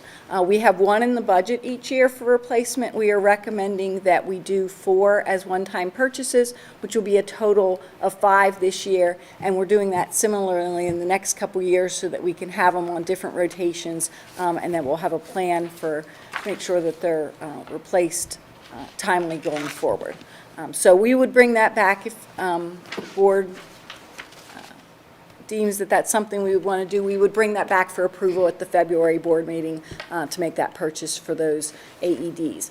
Also did want to bring up when we talk about one-time purchases, we're taking a look at our radios. We did a large replacement I think a couple years ago, but it's actually probably back in the 17-18 year for our radios, and we're looking at replacement there. We do not have a request this year for a one-time purchase.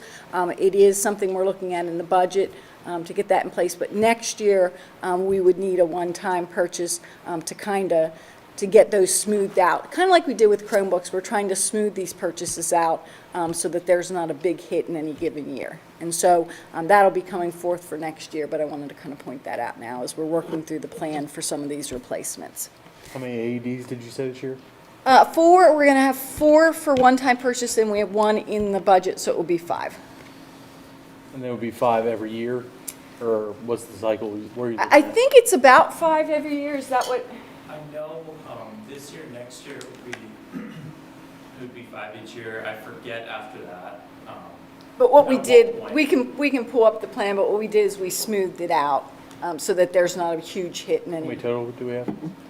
Is it 16? I think it's 16. And do you know the life cycle in them?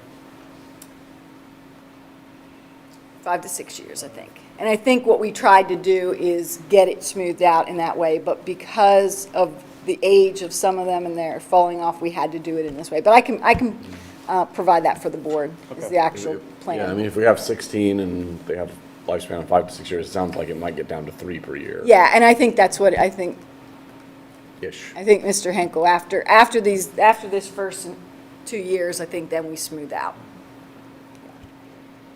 But some of them are getting close to expiration where we wouldn't be able to continue to use them. So we have to get that smoothing first, and then we can move forward from there. Okay. Okay, so we're going to kind of walk through budget development process and kind of where we are. So in November, we had the preliminary budget presentation at our finance and budget meeting. That's out on our website in detail if anyone wants to look at that. So then in December, we actually had the board approve the resolution to stay within the PD index of 4.4% for the 26-27 fiscal year. And then in April, we will need to approve a proposed final budget, May approval of the final budget. And so in these next 2 months, we'll kind of walk through how we're going to get to that, I guess next 3 months, how we're going to get to that April board meeting. So our update this evening, we're going to start with where we were when we presented in November. So remember, we were only a couple months into the fiscal year. We had found out the answer to the state budget and a lot of our subsidies maybe 2-3 days before we made that presentation. And so there'll be changes from what we presented. So we had revenues of approximately $66 million, expenditures of approximately $71 million, with a deficit without a tax increase of $5 million.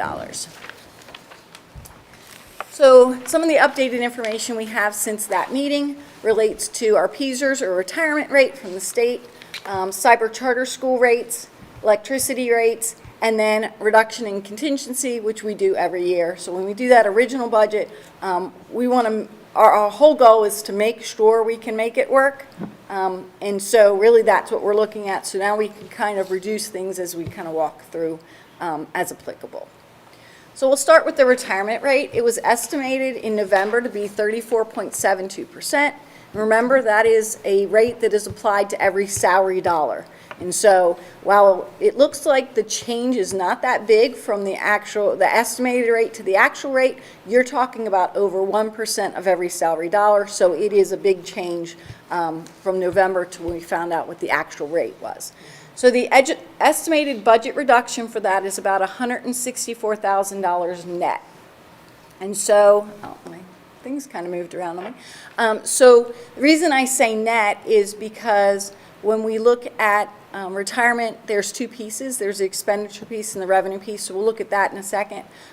So just so you kind of see, 25-26 expenditure budget was about $9.7 million. The revised expenditure budget for PSERS is about a little over $9.7 million. So it's a little higher even though the rate went down, but it was significantly higher before that rate reduction. Uh-oh. Sorry. I feel like I'm missing a slide, but maybe not. Okay, so sorry about that. The one piece I wanted to point out here is that I thought I had another slide for, but I don't, is really when you're looking at the retirement rate, the actual expense was about $328,000 higher. So that 1% is equal to about $328,000. The reason it's net of $164,000 is we get 50% of that back from the state. And so you take the $328,000 less the revenue of 50%, so it's net $164,000. So I thought we put that on the slide, but I apologize we did not. So the next thing we'll look at is the cyber charter school rate. So the new rate calculation was released to us right before, I think like an hour before closing, before the holiday break on December 23rd. So we took a look at that and basically kind of to walk through it, what we have is what's called a PDE 363. And so that is a calculation of what we would pay as a school district for any child that goes to a cyber charter school. So what they did is they revised that calculation to include less expenditures. So one example of that would be that before we would have to include all of our expenditures, including those expenditures that we pay for cyber charter schools. Now, for regular education students, we don't have to include the cost we pay or we budget for them in the calculation. So we were able to remove that. Now, interestingly, and we don't 100% know why, we can only deduct the regular education costs. We can't deduct special education costs for cyber charter school kids, just regular ed. But we will probably learn later, or maybe never, why that is. It does seem strange to me, but as we walk through, basically we're walking through a calculation to determine what we're paying. And it's all based on budget, not actual. And so as we walk through that, the previous estimate, so the old formula for regular education, yielded a calculation of $16,637 for a regular education student, and the new formula is $15,384 for a special education or for a regular education student. So about $1,500 less. So this is a win in our minds. And then for special education, the new calculation is about $4,000 less, from $33,300 down to $29,075. And so that's about $4,000 less. And as I think I said at the last meeting when we talked about this, we think this is important because when we're given revenue to offset charter schools, it usually stays the same even though these expenses continue to go up. Because it's built into the formula, we believe as our expenses would go up, then our cost would not necessarily go up without any offset. And so this will help offset that also. And so we think this was an important step. So I like to give credit where credit's due. This was a long time coming. We've been asking for this, and so I think this was an important step in the right direction for making sure that we're paying an accurate cost for cyber charter education. So let's take a look at it overall for a budget impact. So we did last year got $135,848 because we really didn't know what this yielded when we did the budget in November. We left that in there because we had no idea what the impact was going to be because we didn't, like I said, we didn't get that form until December 23rd. And so when we look at the decline of the on the expenditure side, it's about $175,000 less than what we had predicted for 26-27. And so net, we're in that estimated budget, we're down about $39,000.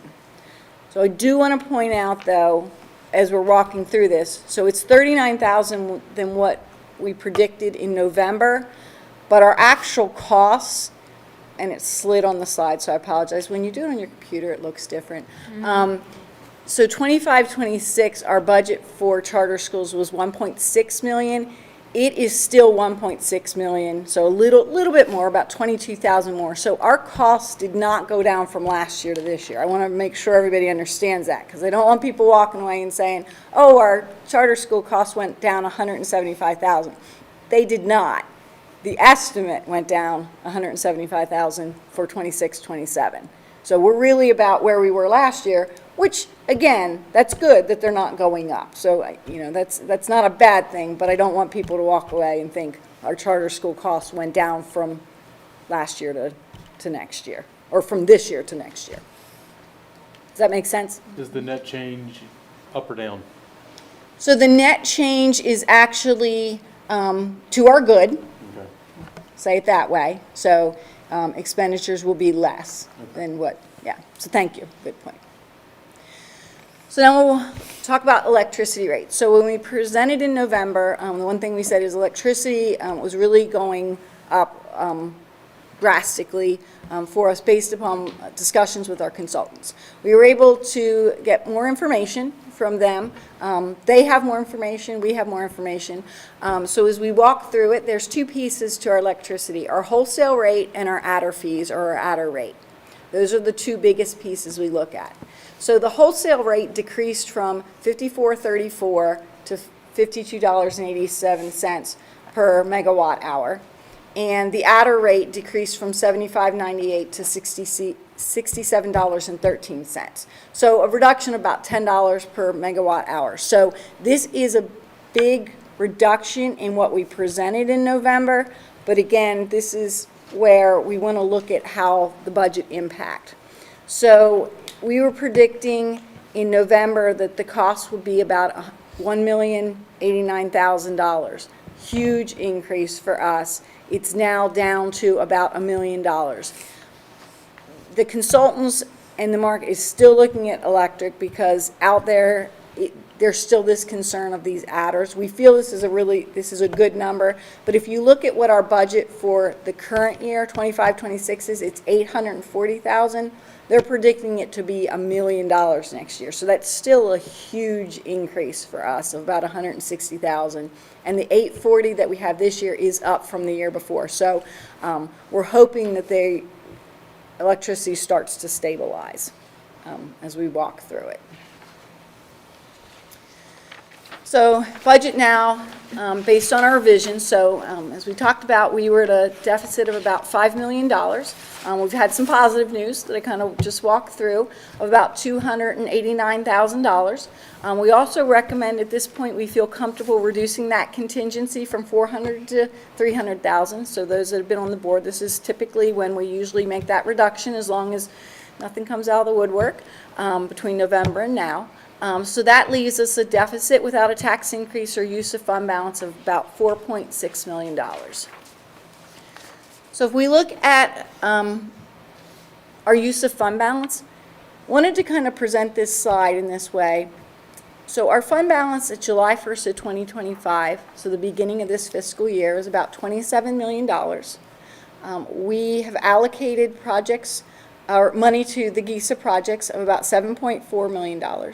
We potentially may recommend additional money for the GISA projects for Shrewsbury for the standing seam roofs and the skylights, about $750,000. That's yet to be determined, but I did want to put it on here. We do have money to be transferred for the sewer project. Again, remember the sewer project has been many years in the making, and we had set that money aside for it. And then our projected use of fund balance for this current fiscal year, while we had it budgeted about over $2.5 million, we're estimating that our projected use will actually be about $1.5 million, which leaves us about $16.5 million.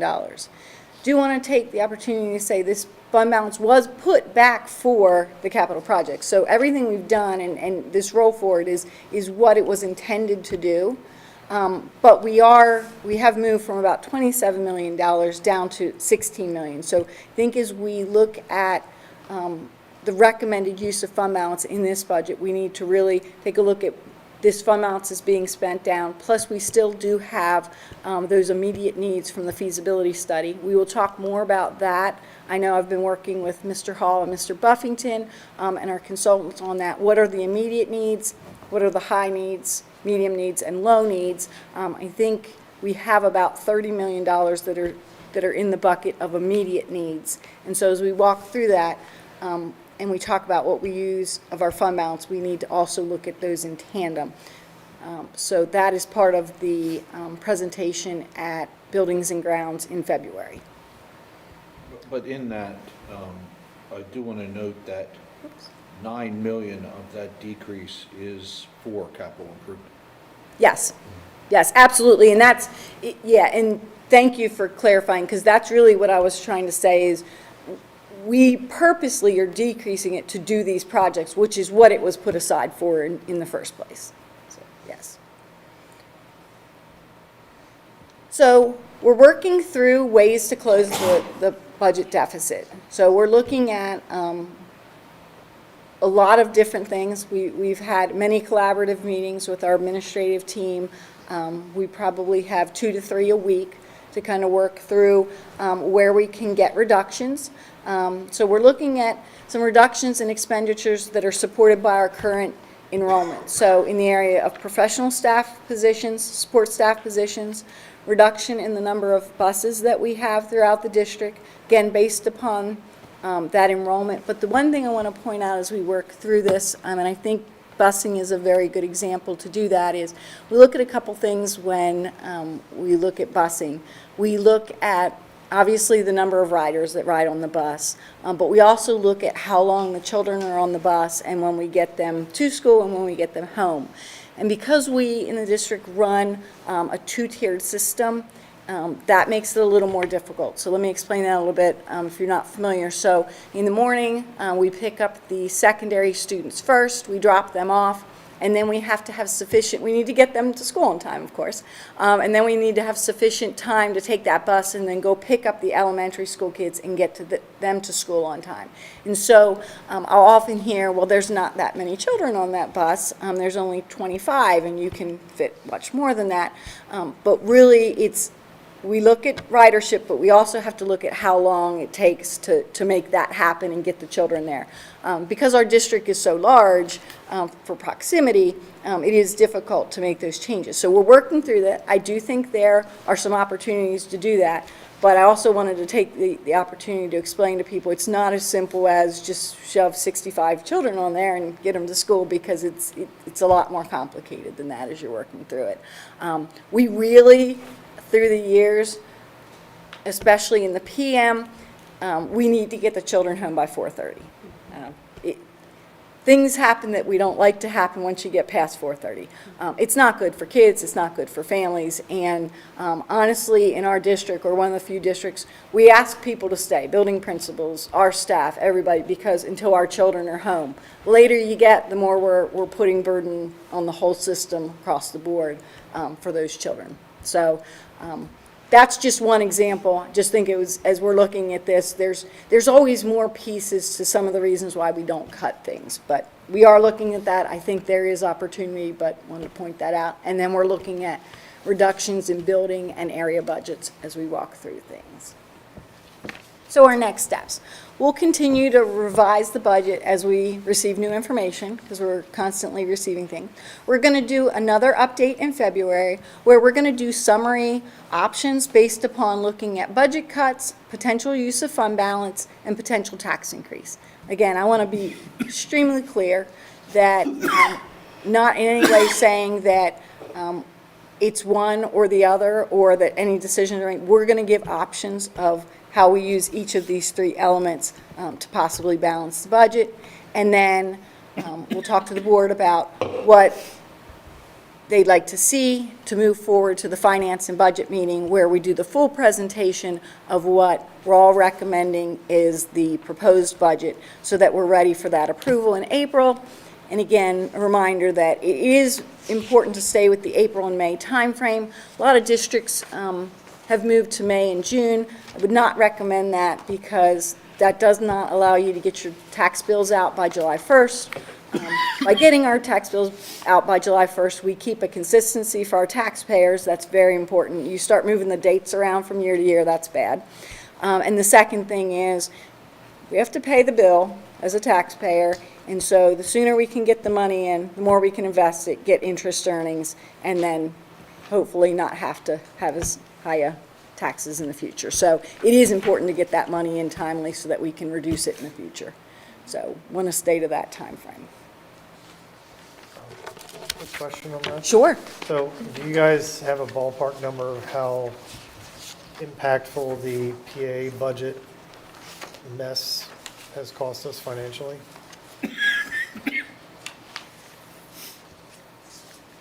I don't know. I don't know that we do. I mean, really, it's going to be interest, so we could probably go back and calculate if we would have gotten the money that we typically get in August, how much it would have. But again, as we go back to, we don't get that much from, like, proportionate wise. Yeah. So, I mean, I think there's a cost. I think some of the cost becomes trying to make all of this work and make all these decisions without having an answer to 34% of your budget. So, yeah, but, for us, it would be mainly in interest earnings. Okay. And stress. Yeah, stress. What's that? And stress. stress. And stress, yeah. And uncertainty, yeah, yeah. Any other questions? Thank you.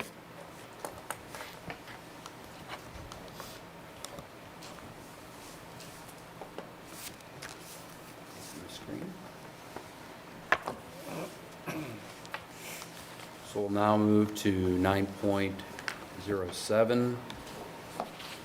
So this, the board's to receive a copy of the Lincoln Intermediate Unit 2026-2027 operating budget and resolution for first reading. So the request for the approval on this will be in February of 2026. As I understand this, budget shows zero cost to the district. Am I correct on that? It shows zero costs to the district, but all the costs associated with it are part of an indirect cost rate, which we would pay through us having other services that we use through the IU. So I know Mr. Carrington and I are going to have a meeting with someone from the Lincoln Intermediate Unit to make sure we understand this, and I can then give an update at the next meeting or to the board officers, whichever you prefer. Okay. We just received it prior to us posting it, so we've not had a chance to have that conversation. Is there any questions on this? I don't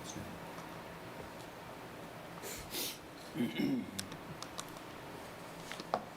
Okay, we'll move to 9.08. So this is the York County School of Technology 2026 budget and resolution for first reading.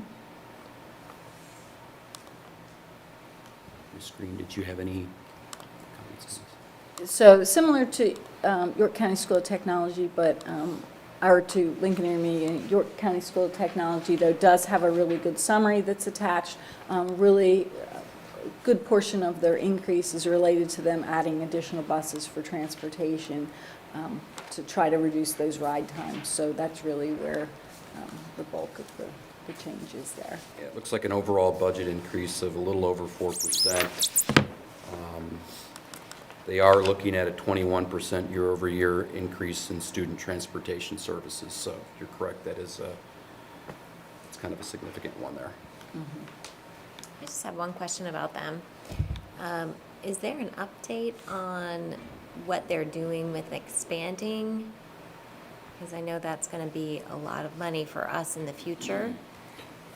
Yeah, I can speak to that. Okay. Since I know Joe's just kind of onboarding. I haven't even been to one meeting yet. He's really onboarding. That will definitely impact our budget. Yeah, I think they've moved beyond a solution to student enrollment and wait lists. They've moved beyond the solution of expanding the building. The concern is it's an extraordinary cost because of the uniqueness of that facility. And they can spend, as an example, I'm just throwing arbitrary numbers, as much as we may have on our building project and only increase enrollment by 150 students, let's say. So that's a lot of investment. So one of the solutions we're looking at, and Dr. Sterner and I just attended a collaboration meeting amongst the membership schools and superintendents, executive director, not executive director, but director of York Tech, looking at a way to potentially regionalize some of the programming that districts can do in-house. And this is a topic that we investigated with our building project, and that's why, in part, we updated our consumer science kitchens to a more culinary experience, so that we could move towards certifying and providing certifications for Gonna students. ask, in how this. difficult is it to get those certifications? It's to a qualify? process, so one of the, as we look at the challenge, because this is a challenge, it's not just worrying about yours, it's partnering with your neighboring districts and unifying what programs you are offering, you're not offering, and who's still going to York Tech, because no one's offering diesel mechanics or some of the other large-scale programs that really they potentially in the long term could increase enrollment in those programs, because some of the other things that are more doable regionalized can be regionalized. So first step for Southern is looking at some of the programs that are less of a lift, such as teacher preparation programs, like an education program. So we have the Growing Tree. We're investigating how to utilize existing staff to run that and potentially get our students certifications that would guide them into, a 2-year, 4-year school moving forward in the area of education. Our DO program is also another one that we're looking at potentially, how do we issue certifications? Whereas our EMT program might be a program that's not CTE credit, but they're still earning certification, but we might partner now that we're up and running with Southwest or Dallastown or Southeast, where we're now sharing/charging enrollment between districts for neighboring districts to attend that programming. So you can tell how that quickly becomes pretty challenging. But the good news is, and this is not common, as I shared at the meeting, I really got the tone that you have, your membership schools are on board with this, and the driving force is how to get more kids what they want, versus large-scale wait lists, which is what we're experiencing across the state in the area of that programming. Not to go down a rabbit hole, they investigated going from a comprehensive high school to a 2-year school and potentially increasing enrollment that way, but I felt like most really settled on the idea that the comprehensive 4-year school is really appreciated, and in fact, other schools around the state are looking at tech as a lead in that area, so that's probably not feasible. So I think they're away from large-scale construction at this time. With that note, going up a step, the LIU 12, however, is moving down the road of what are we doing with the York Learning Center. And that challenge, again, you have 13 membership schools, similar challenge, but the facility is really in need of an update. And they've investigated leasing, and it's not a whole lot cheaper to lease because you have to build a building out that would accommodate the student population that we have in that center right now. So that one is still a much bigger work in progress. The budget that's before you for them has nothing, not inclusive of any of that discussion. Me bringing it up is just to more prepare you that that talk's going to get much more complicated pretty quickly in the next couple months. For next year's budget. Not for necessarily next year's budget. I think what the board can expect, and probably will ultimately have to vote on,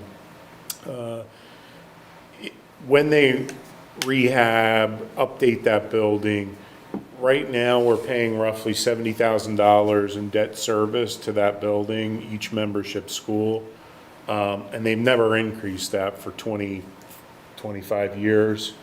That probably was a mistake, because now you're left with, you're in 2026. 70,000 is a drop in the bucket. But we're looking at a new way to make payment.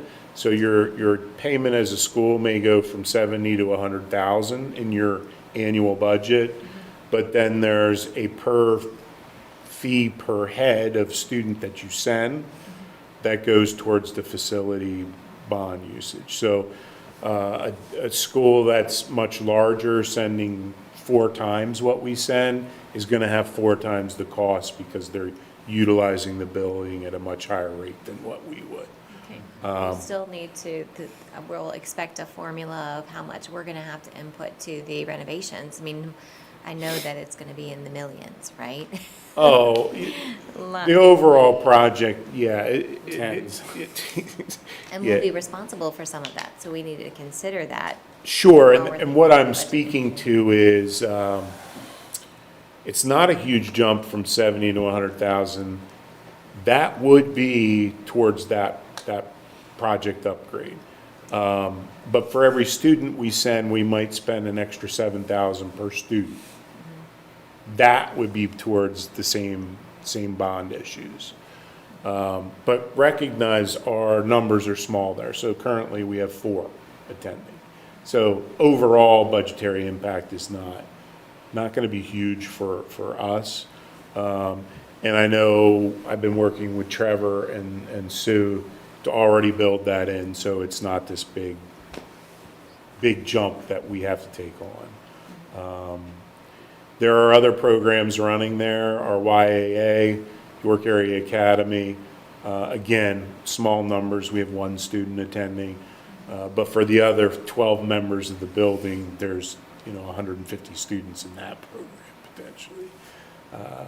Pre-K programming, which leases, there are a couple other handful of leases that they generate revenue with to offset the cost. Thank you. Yeah, absolutely. More to come on that one, and probably a much larger scale presentation. But I would say one thing more with tech, our superintendents were not thrilled with the 4%, whatever the percent increase. And really what we took back to them was that I think our boards will support it.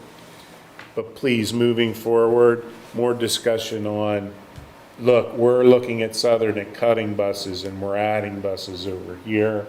And can we dialogue about keeping that percentage at a smaller level, but, more consistent potentially. So there is discussion back and forth with the group on how to continue to look at their budget in the same way we look at our budget. It sounds fair. I like fair. Yeah. Absolutely. Any other questions? Okay. We'll move on to 9.09, the investment program guidelines for 2026. So this is to consider approval of investment program guidelines for 2026. So I will make a motion to approve the investment program guidelines for 2026. Do I have a second? Second. Good night, Caleb. Sorry it's so late. It's okay. Is there any discussion? I did want to say, I'm glad to see that we have U.S. Treasuries included there as something that we're able to include in this. Ms. Green, I was wondering if you could tell me how we've maybe leveraged those in the past. Has that really been part of what we've done? It's probably been quite a while since we've used those. Going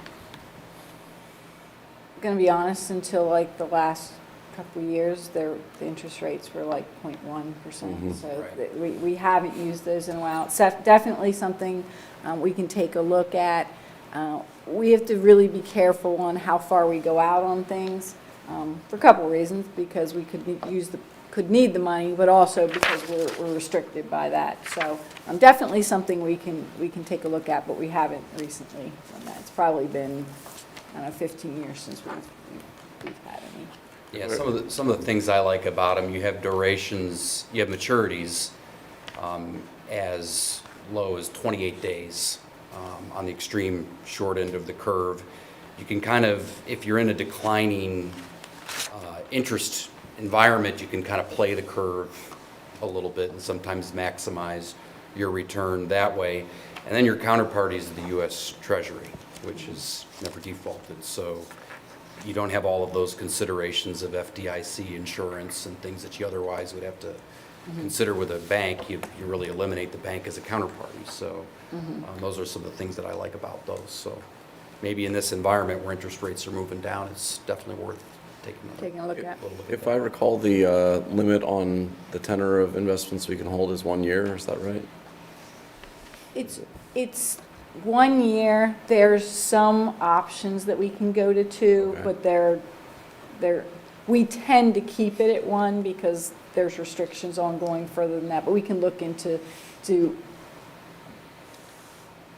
the ways that we could go further than 1. Right. Yeah. So, But it's 2 is kind of is the hard limit, and you have to do a bunch of stuff to even go beyond 1 and get to 2. yeah, we have to make sure that certain things are in place. Yeah. So we can work with our investment advisors to take a look at that. But what I always want to make sure of is that we're staying within, the law, obviously, but Yeah. also for safety of the investment. Yeah, I mean, I think if our short-term cash rate at Orrstown stays around 3.82, there might not be a whole lot of utility, but if that were to ever change, then it's good to have that as a tool in the toolbox for sure. Yeah, and my experience, again, we went from Peoples to Orrstown, but they just merged. My experience has been that pretty much if they can keep that rate, like, that's the best rate around. Like, people have said to me over the years, like, I don't know how you're getting that rate, and, because they're very generous with us. So, we can take a look at it, but they've always been very generous. Any other discussion or questions on this? So I have a motion and a second. Any nays or abstentions? Having heard none, the motion passes.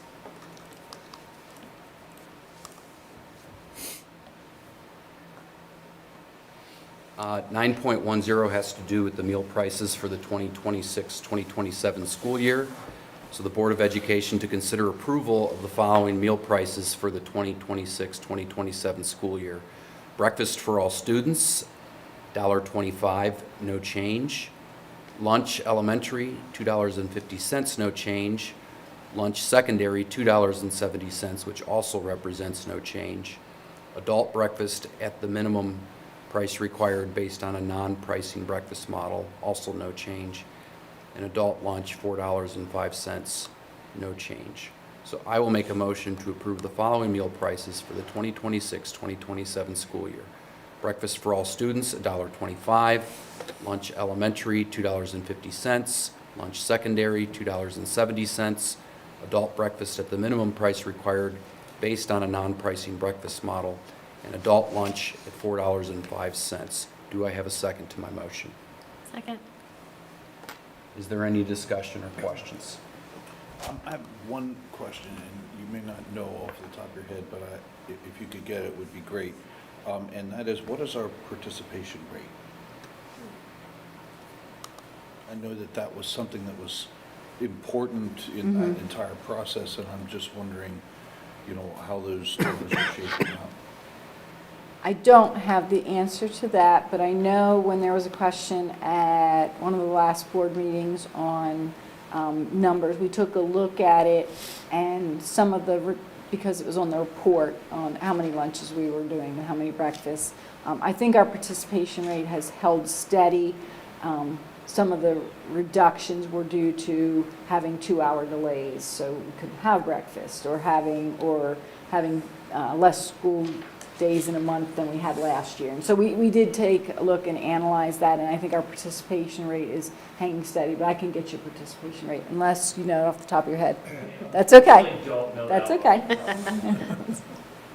Thought I'd ask, but don't feel like you have to answer. As part of the cafeteria report, it does have the numbers, breakfast and lunches served this year and last year. Right, and that's what I was I know, referencing. So but- that I've taken a look at, but to actually equate it to Yeah. participate, I didn't go that direction. Yeah. So I don't have that off the top of my head. But I know Crystal and Trevor and I kind of walked through because that may show that it's less this year, but that's because we had this or that happen, or so we kind of analyze that. And I think we're hanging steady with participation when you factor in. We had a bunch of 2-hour delays, Yeah, which they're you don't pretty serve close. breakfast, or kids don't eat breakfast then. But I can get that, Bill. Other questions or discussion? Okay, I have a motion and a second. Any nays or abstentions? Okay, having heard none, the motion carries. 9.11 is the agreement with FMX. This has to do with the digitization of the facility use request process. So this came out of a committee. There were 4 proposals.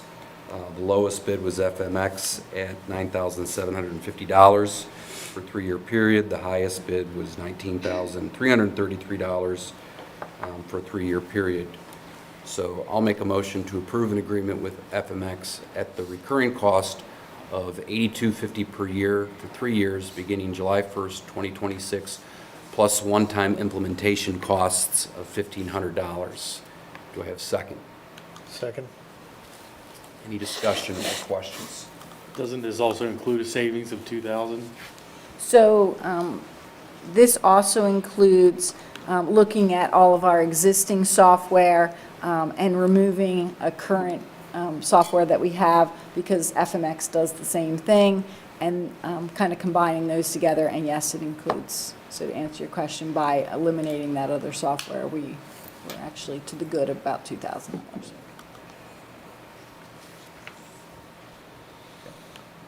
Anything else? Okay, I have a motion and a second. Any nays or abstentions? Having heard none, the motion carries.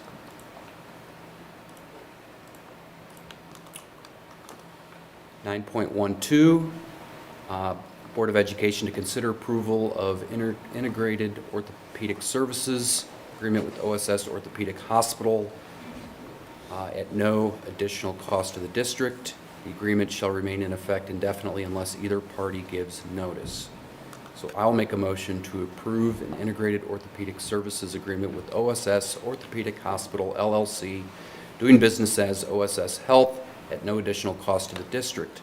The agreement shall remain in effect indefinitely unless either party gives notice. Do I have a second to my motion? Second. Is there any discussion or questions? Any nays or abstentions? Having heard none, the motion carries. Item 9.13, this has to do with the title search and appraisal for the 200 acres that the district owns near New Freedom. This was subject of discussion at our December meeting. This is really the first step in determining whether it's viable to potentially sell the property, give the board some options around that. So it's not making any decision as to what we're going to do with the property, but just kind of initiating that first step. So I'll make a motion to authorize the administration to have a title search and appraisal conducted of the 200-acre district-owned land near New Freedom in Shrewsbury Township. Do I have a second to my motion? Is there any discussion or questions on this? I know we had some good discussion on it the last meeting. Any nays or abstentions? Having heard none, the motion carries. Item 914 has to do with Franklin's Square Properties. So the board is going to consider the approval of a couple, ratification of a couple settlements. Before I actually read the motion, Ms. Green, would you want to give just maybe a little timeline background on this? Absolutely. So back in August of 2021, both of these parcels appealed to York County Assessment Office, and there were no changes to the assessment value. They then filed an appeal later in August to York County Prothonotary Office in response to that original appeal. We then were notified of that, and we asked our attorneys to file an entry of appearance and petition so that we had the right to contest this or intervene on this appeal at that time. So a lot of time elapsed as we're kind of working through that. And then in October of 2023, an appeal decision was released on parcel 1, taking the assessment from $7.1 million, rounding, but about $7.1 million down to about $3.8 million. The second property, there was no change on the assessment at that time. It was about $4.8 million. And then, again, they filed an assessment appeal on that second property because the assessment was not changed. We were working through that period and through 24 and 25 with our attorneys to get appraisals to represent us on these appeals due to the large nature of these taxpayers. These two parcels are considered two of our top 10 biggest parcels in the district. Our attorney then came back to us and asked us for direction based upon their recommendations of what the parameters for settlement would be. We were able to authorize that. They did get a settlement slightly better than what we had talked to them about. So then they settled in the fall within that parameter resolution, like I said, a little better. And really the net decrease to the district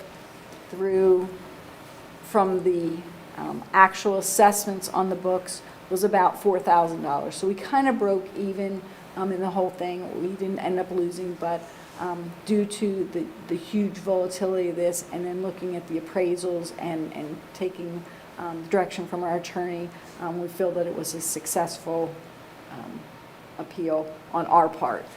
So this agenda item this evening is to ratify those settlements on these two parcels. Thank you, Ms. Green. So I'll make a motion to approve the following for Franklin Square Properties. 1, motion to ratify settlement of the tax assessment appeal filed for parcel number 78-000-01-0203.00-C001 for a new assessment of $4,381,300. And secondly, motion to ratify a settlement of tax assessment appeal filed under parcel number 78-000-01-0203.00-C002 for a new assessment of $3,950,000. Do I have a second to the motion? Second. Is there any discussion or further questions on this? Any nays or abstentions? No.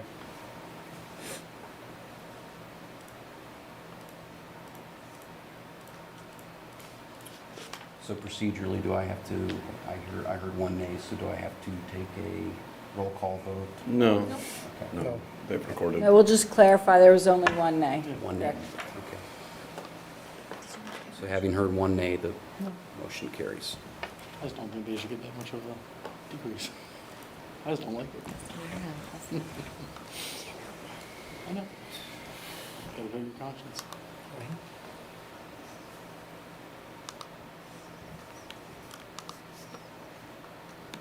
9.15,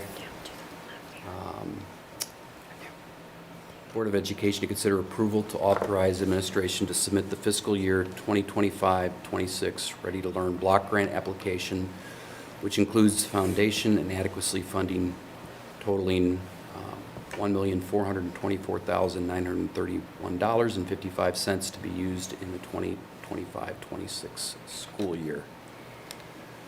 So I'll make a motion to authorize the administration to submit the fiscal year 2025 Ready to Learn block grant application, which includes foundation and adequacy funding totaling $1,425,931.55 to be used in the 2025-26 school year. Do I have a second to the motion? Second. Second. Is there any discussion or questions? Are there any nays or abstentions? Having heard none, the motion carries.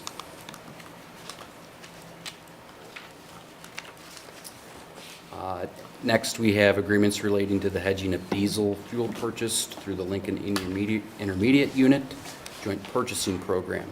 So I'll make a motion to approve authorizing the administration to sign agreements relating to the hedging of diesel fuel purchased through the Lincoln Intermediate Unit Joint Purchasing Program. Do I have a second? Second. Is there any discussion or questions? This is not for our buses, correct? This is just for, No, this is diesel fuel for our buses. this is for the buses? Mhm. Okay. We buy the fuel for Yeah. the buses, yeah. This is not pertaining to our vehicles and our things here, Yeah, correct? This is strictly for the, Okay. I didn't know if it was one or the other.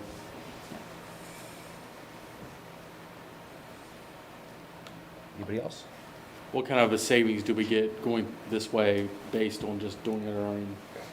well, I'm assuming it's yeah. significant. So there's no way I could absolutely tell you that, but I would highly recommend that we continue to hedge our fuel. So we hedge about 75%.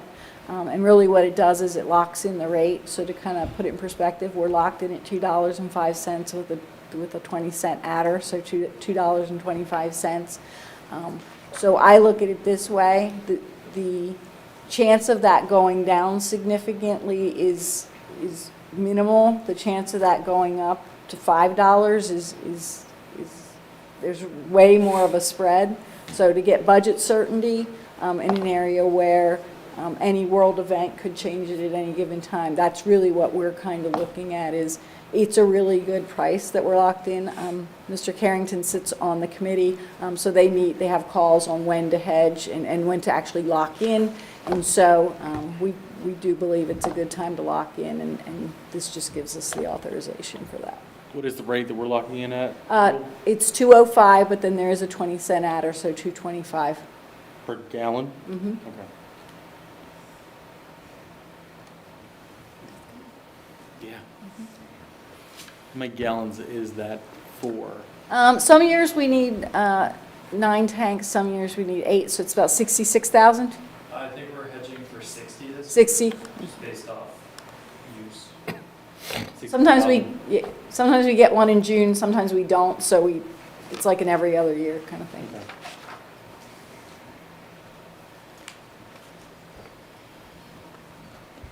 You can argue you're either a hedger or a speculator. Right. Any other discussion? Based on fuel prices I see every night, that's $2.25 is much better. Any nays or abstentions? Having heard none, the motion carries.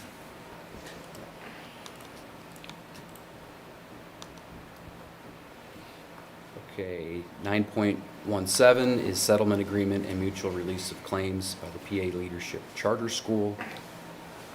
I'll make a motion to approve a settlement agreement and mutual release of claims by the PA Leadership Charter School. Do I have a second? Second. Any discussion? Any nays or abstentions? The motion carries. 9.18, other items of business. I have none. Mr. President, back to you. Thank you.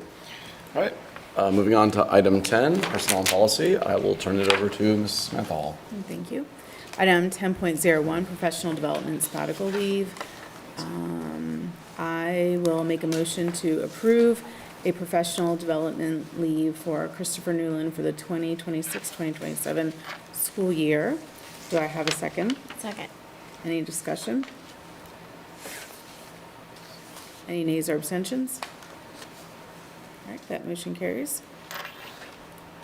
Item 10.02, the job description for the armed school safety and security personnel. I make a motion to approve the job description for the armed school safety and security personnel. Do I have a second? Second. Any discussion? I'm hearing none, any nays or abstentions? Hearing none, motion carries. Item 10.04, the PSBA Principles for Governance and Leadership, that's public information.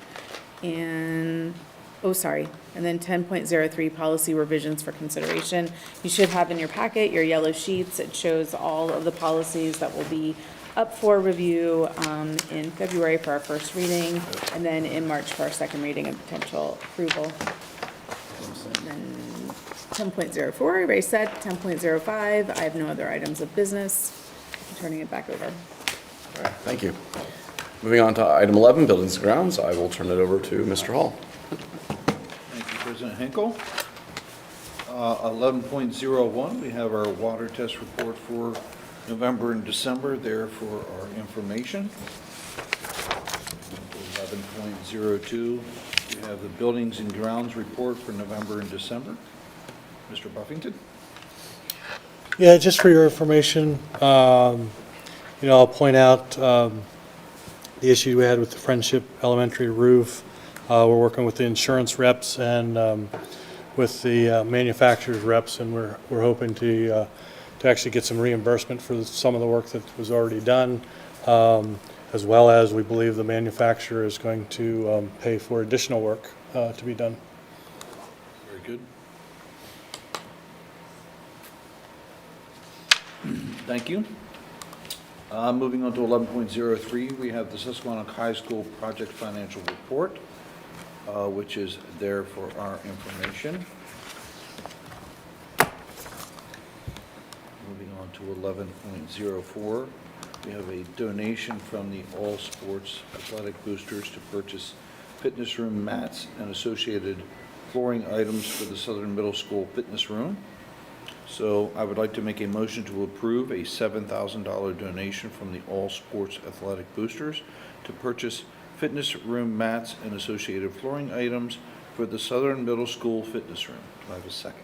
Second. Do we have any discussion? We're incredibly appreciative. Yes, I said the same thing to Susan. That's very generous of them. Thank you. Yes. Any nays or abstentions? Hearing none, that motion passes. Moving on to 11.05, advertise for the amendment to the initial Guaranteed Energy Savings Act agreement with Reynolds Energy Services Incorporated, SiteLogic Energy Services. So I'd like to make a motion to authorize the administration to advertise for an amendment to the initial Guaranteed Energy Savings Act agreement with Reynolds Energy Services Incorporated, doing business as SiteLogic Energy Services Incorporated, at a lump sum cost not to exceed $1 million. Do I have a second? Second. So this is in regards to the coatings on the roof, coatings on the skylights, the potentials of whether or not we're going to be coating the metal roof or whether we're going to be, exactly how all of that is going to be handled. Susan referenced it earlier at a lower number. This is just a number that we're not to exceed. We're certainly shooting and hoping for $750,000. Yeah, about $750,000. Yeah, I believe it'll be 750, and this doesn't obligate us to do, anything other than follow the, Give us hard numbers. Yeah. Essentially. Give us real numbers.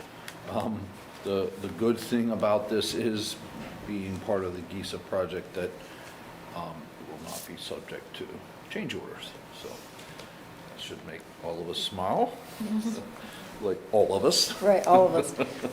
So, yeah, and the plan, the plan is to, at the Buildings and Grounds meeting at February 17th, to kind of walk through the details of this, and then on the 19th, ask for approval. But this, we have to do a 10-day notice, so this gets us the 10-day notice at a time. And also a little more detail into whether we'll be doing the coatings or how exactly, what's the best approach to them. Because we had looked at, like an epoxy coating over the steel, or there was more of a membrane that we're putting over the steel, and we hadn't really flushed out which direction was the right way to go. But this will help us, flush that out and put more of a real-world number to it, so we can have a better understanding of that. Any other discussion? Any nays or abstentions? Hearing none, motion passes. Moving on to 11.06, Builders Risk Insurance Policy with Selective Insurance Group. I would like to make a motion to approve the Builders Risk Insurance Policy with Selective Insurance Group in the amount of $10,830 for the 2026 Greatest Needs projects. Do I have a second? Second. Do we have any discussion?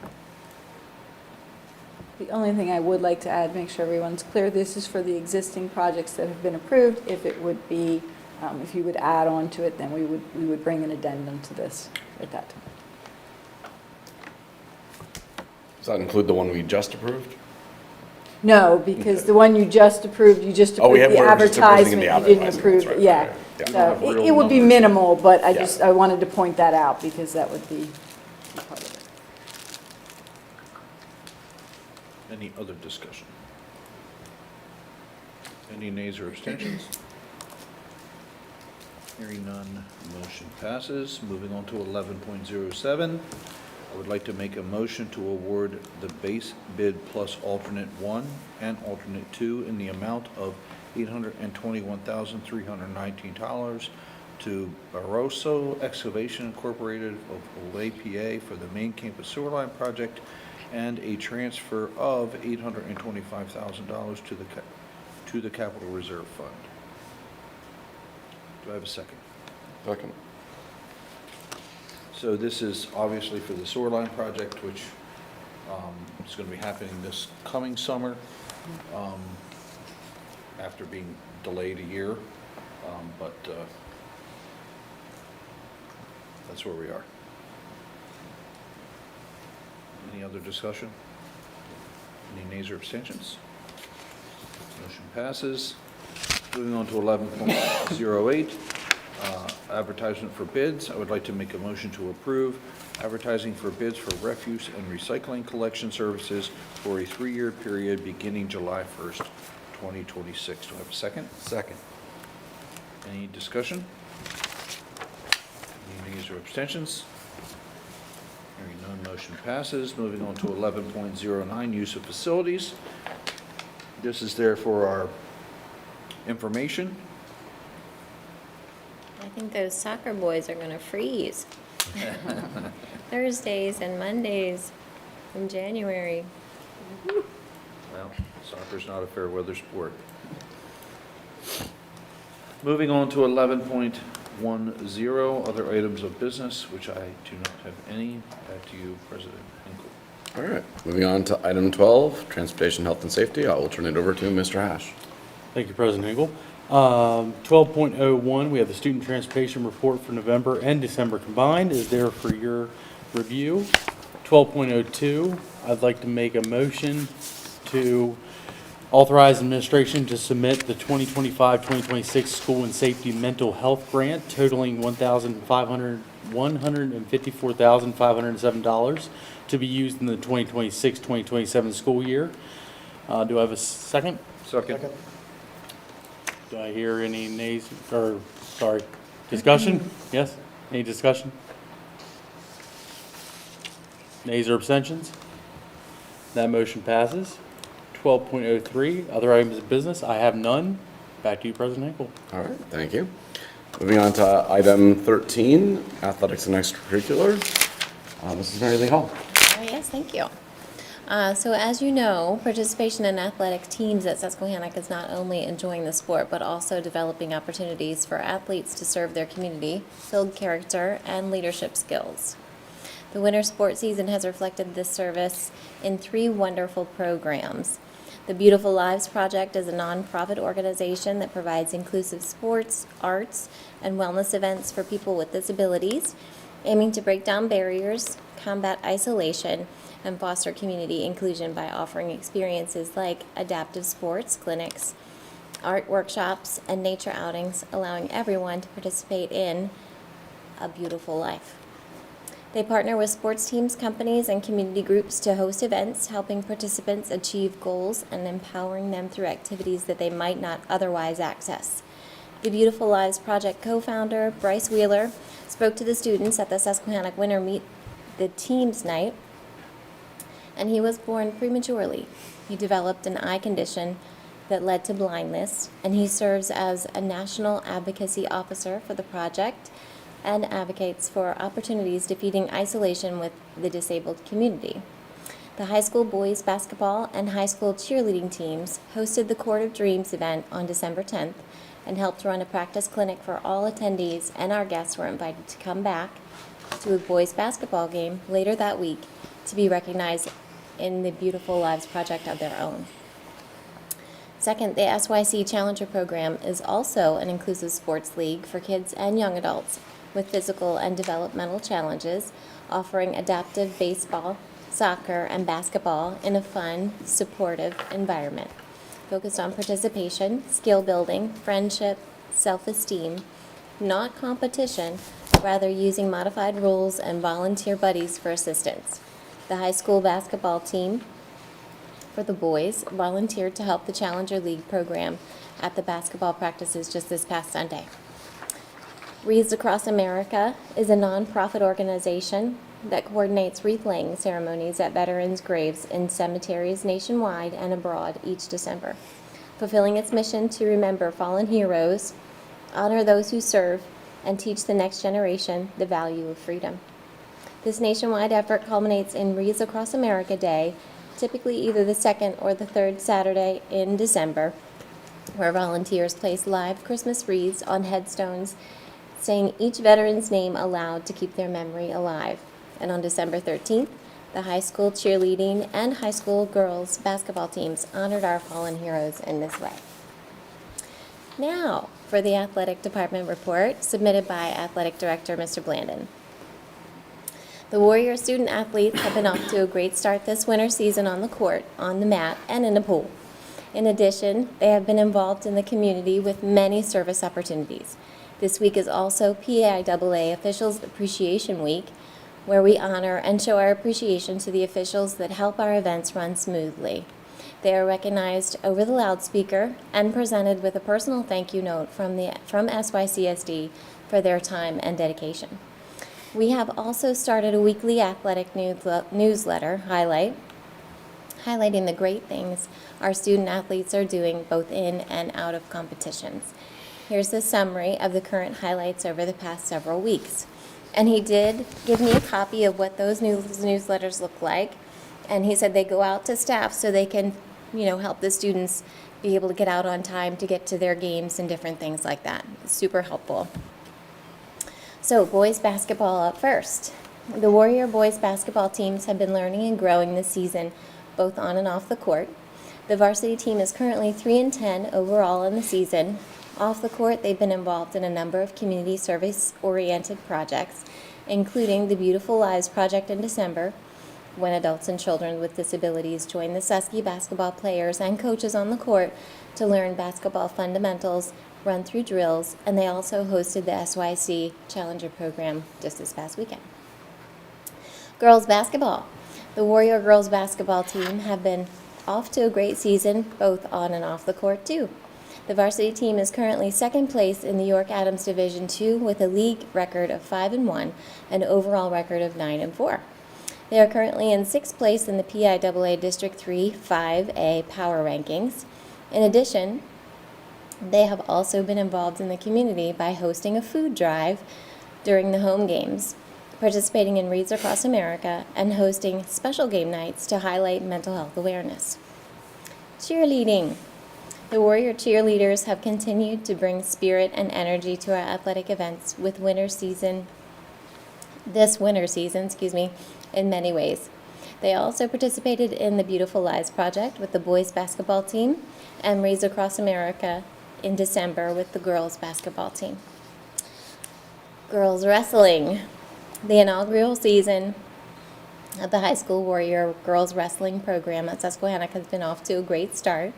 The student athletes are learning the sport and participating in individual tournaments this first season. We are working to possibly add some additional limited dual matches, while participation is anticipated to grow and allow us to fill out a full lineup in the next season or two. But there is a special edition and an update. The athletic director has just secured yesterday a home match with Eastern York for the girls team. This is really history in the making. It's Susquehannock's first opportunity to host the girls wrestling match. So that's going to be on Wednesday, February 4th at 5 p.m. Thank you to Mr. Blandon for working to make this happen for the athletes and continuing to build interest in the girls wrestling team while highlighting the new sport to our community. Boys wrestling. The Warrior boys wrestling team have had a great season so far. Both as a team and individually, the team is currently tied for second place in the York Adams Division II with a league record of 2-1 and overall record 7-5. Individually, we have had several wrestlers placed in varsity and JV individuals tournaments this season. Sophomore Trevor Kaup won his weight class and was voted outstanding wrestler at the Donegal Holiday Invitational in December, and he placed second in his weight class at the York Adams Championships the first weekend in January. That's amazing. Congratulations to Trevor Kaup. And swimming, the Warrior boys and girls swimming teams have had a competitive start to their season so far. The boys team is currently 1-3 overall, and the girls team is currently 2-2, with the girls team currently in second place in the York Adams Division II standings. Unified Bocce. The Warrior Unified Bocce team is doing great.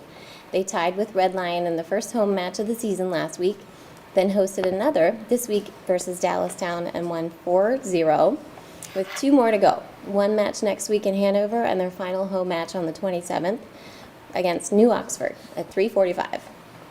I kind of wish they were a little later so I could go, but I don't finish work until 4:30. So. Anyway, I also wanted to highlight in this month's Southern York Living, the soccer teams for the girls and the boys were recognized for their state run. So I highlighted their stories in there. Happy to send it along so you can see some of the pictures and enjoy the coaches' comments on there. I thought that was fun to be able to share. And Mr. Blandon is also working with the Booster Club as well as Chartwell's to determine the feasibility of Chartwell's providing product and/or services to our concessions while also respecting the boosters' decision-making ability, and profitability while running concessions for the benefit of the student athletes. He will be providing us with a report on their findings sometime towards the end of February and compiling ticket data from the fall and winter to estimate the projected impact of free athletic event admission and thoughts to offset the cost of providing this benefit to our students. So all good things, more to come next month. Sorry it was so long, but there's just so many good things to talk about. That concludes my report. All right, thank you. Moving on to item 14, committee report, other business. I have none. Anyone else? All right, then moving on to 15.01, Legislative Council. Mr. Wilson. Well, Harrisburg's back in session for about a week and a half. And not much moving yet this year. You don't say. All right, moving on to York Tech. Not sure yet. My first meeting will be next week, so yeah, looking forward to that. All right, LIU 12. Apparently I missed the meeting because Okay. I was at urgent care with my daughter. Oh, okay. All right. So All right. they do have their updates there. I do know that they are, per Dr. Bryson's last report, they are going to push for the representative, single representative, and his name was mentioned for that. Congratulations. Yay. Love the enthusiasm. Moving on to 15.04, York Adams Tax Bureau. Anything to report? No report. 15.05, Southern York County School District Foundation. Okay, yes, one of the best subjects, I'm telling you. So the SYCSD Foundation just met this past Tuesday, and ChapterNet is open for foundation dollars for scholars. scholarship applications as of last Friday, January 9th, and it will remain open to submit online until Monday, February 9th. Is that right, Tia and Susan? I don't want to miss anything. You got it. All right, perfect. So we are certainly encouraging all seniors to apply and take advantage of the scholarship information and Dollars for Scholars Help Night next Thursday, January 22nd. I believe that is the last time assistance can be given until that is due. So it's from 5:30 to 7:30. That's the last evening, but I know the counselors will help them through the deadline. Yes. Okay, thank you. So it's a great opportunity for students to ask questions and get help ensuring their applications are completed correctly and ready to go. So our next event, the Battle of the Buildings, is Wednesday, February 18th. Games beginning at 6:30 at the high school. I know the doors are going to open earlier than that, right? Doors open at 5:30, and then we have the basketball game for the younger children. I think it's a couple dollars, and you can play the basketball game. Begins at 6 o'clock. And concessions, Trevor left, but concessions will also open at 5:30. Oh, concessions People are want to open get at dinner first, and then Okay. the Battle of the Buildings. That sounds good. So this is a great fundraiser, sponsored by the foundation and the Susky Alumni Association to raise money for scholarships and alumni programs. So if you all bring your checkbooks along, anything is welcome. $100 at a time. Just saying. So all board members are encouraged to join the community and benefit the students on this special night when the entire district comes together for the impactful cause and plenty of shared joy. Lots of smiles, lots of concession stand lines. Right, Sam, when we were there a couple of years ago? I think it was Samantha, myself, and Trevor, and we couldn't keep up. So, and that concludes my report. Thank you. 15.06, other items of business, I have none.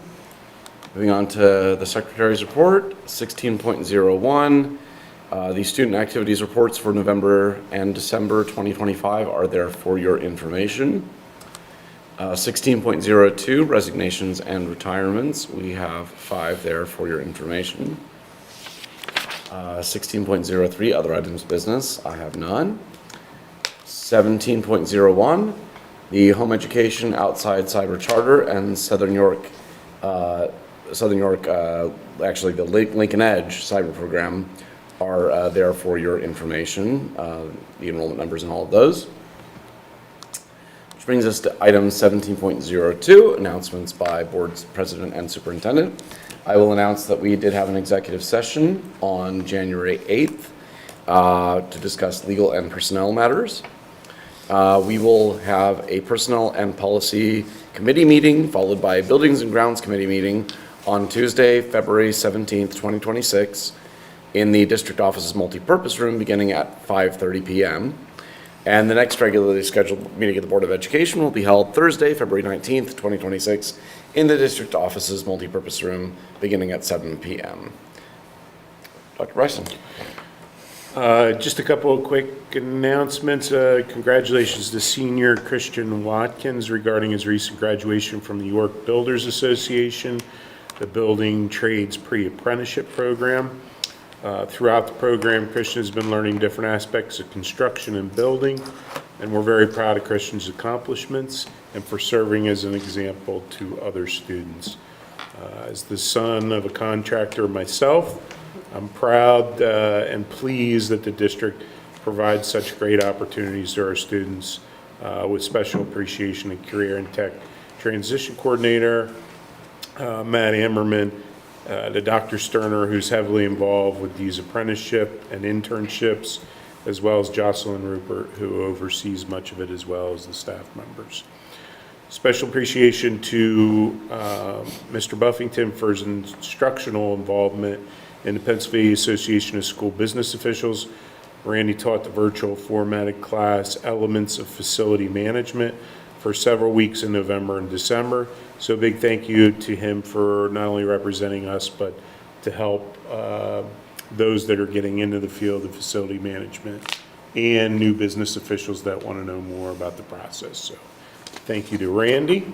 Also kudos to Susquehanna High School Counselor Matt Shervington for presenting during the annual Pennsylvania School Counselor Association Conference prior to the winter break. So we appreciate, again, our staff out there are representing Southern so well. And last but not least, hot off the press, big congratulations to all of Susquehannock High School, but also probably district-wide, because our students at the high school were educated well all the way through K-12, but Susquehannock tends to get the recognition when they make such things as the AP School Honor Roll. So kudos to them. There's 3 criteria on that. One is that you have a high participation rate for at least one AP class taken by students. So roughly 45% of our students are taking at least one AP class throughout their high school career. The second criteria is how many students score at least 3 or higher on one AP exam. We're at roughly 35% there. And the reason they categorize it as 3 and above, that's usually what grants them credit and college credit. And then lastly, around 14% of our students are taking 5 or more across grades 9 through 12. I will say we don't promote that heavily in the sense that we don't want to overwhelm. But what has shifted is we might, AP is AP is promoting kids taking it at a younger age, grades 9 and 10, versus waiting until they're juniors and seniors, which actually I think is a good idea. So Spread it out a bit more. spread it out, and don't go crazy with 7, 8, 9. And I think the one that I often say I'm most proud of is when 45% of your kids are taking an AP, it means we do not have all kinds of criteria that you can't get in unless you're in honors. And we open it up to pretty much all kids and promote the idea that if you have a passion in an area, make it a goal to take an AP in that area at some point in your high school career, just in preparation for those that are going on to four-year school. So, with that being said, Happy New Year to everybody. Thank you again to the board members for your representation and volunteerism towards the board. We do appreciate it, and since January is Appreciate Your School Board Members Month, thank you. Have a great night. Thank you. Thank you. Item 18, new business. Anyone? All right. Hearing none, I'll move to item 19. I'll entertain a motion to adjourn. So moved. Second? Motion and a second, and a second. Another second. Any nays or abstentions? Hearing none, we are adjourned. You know, I notice as we get.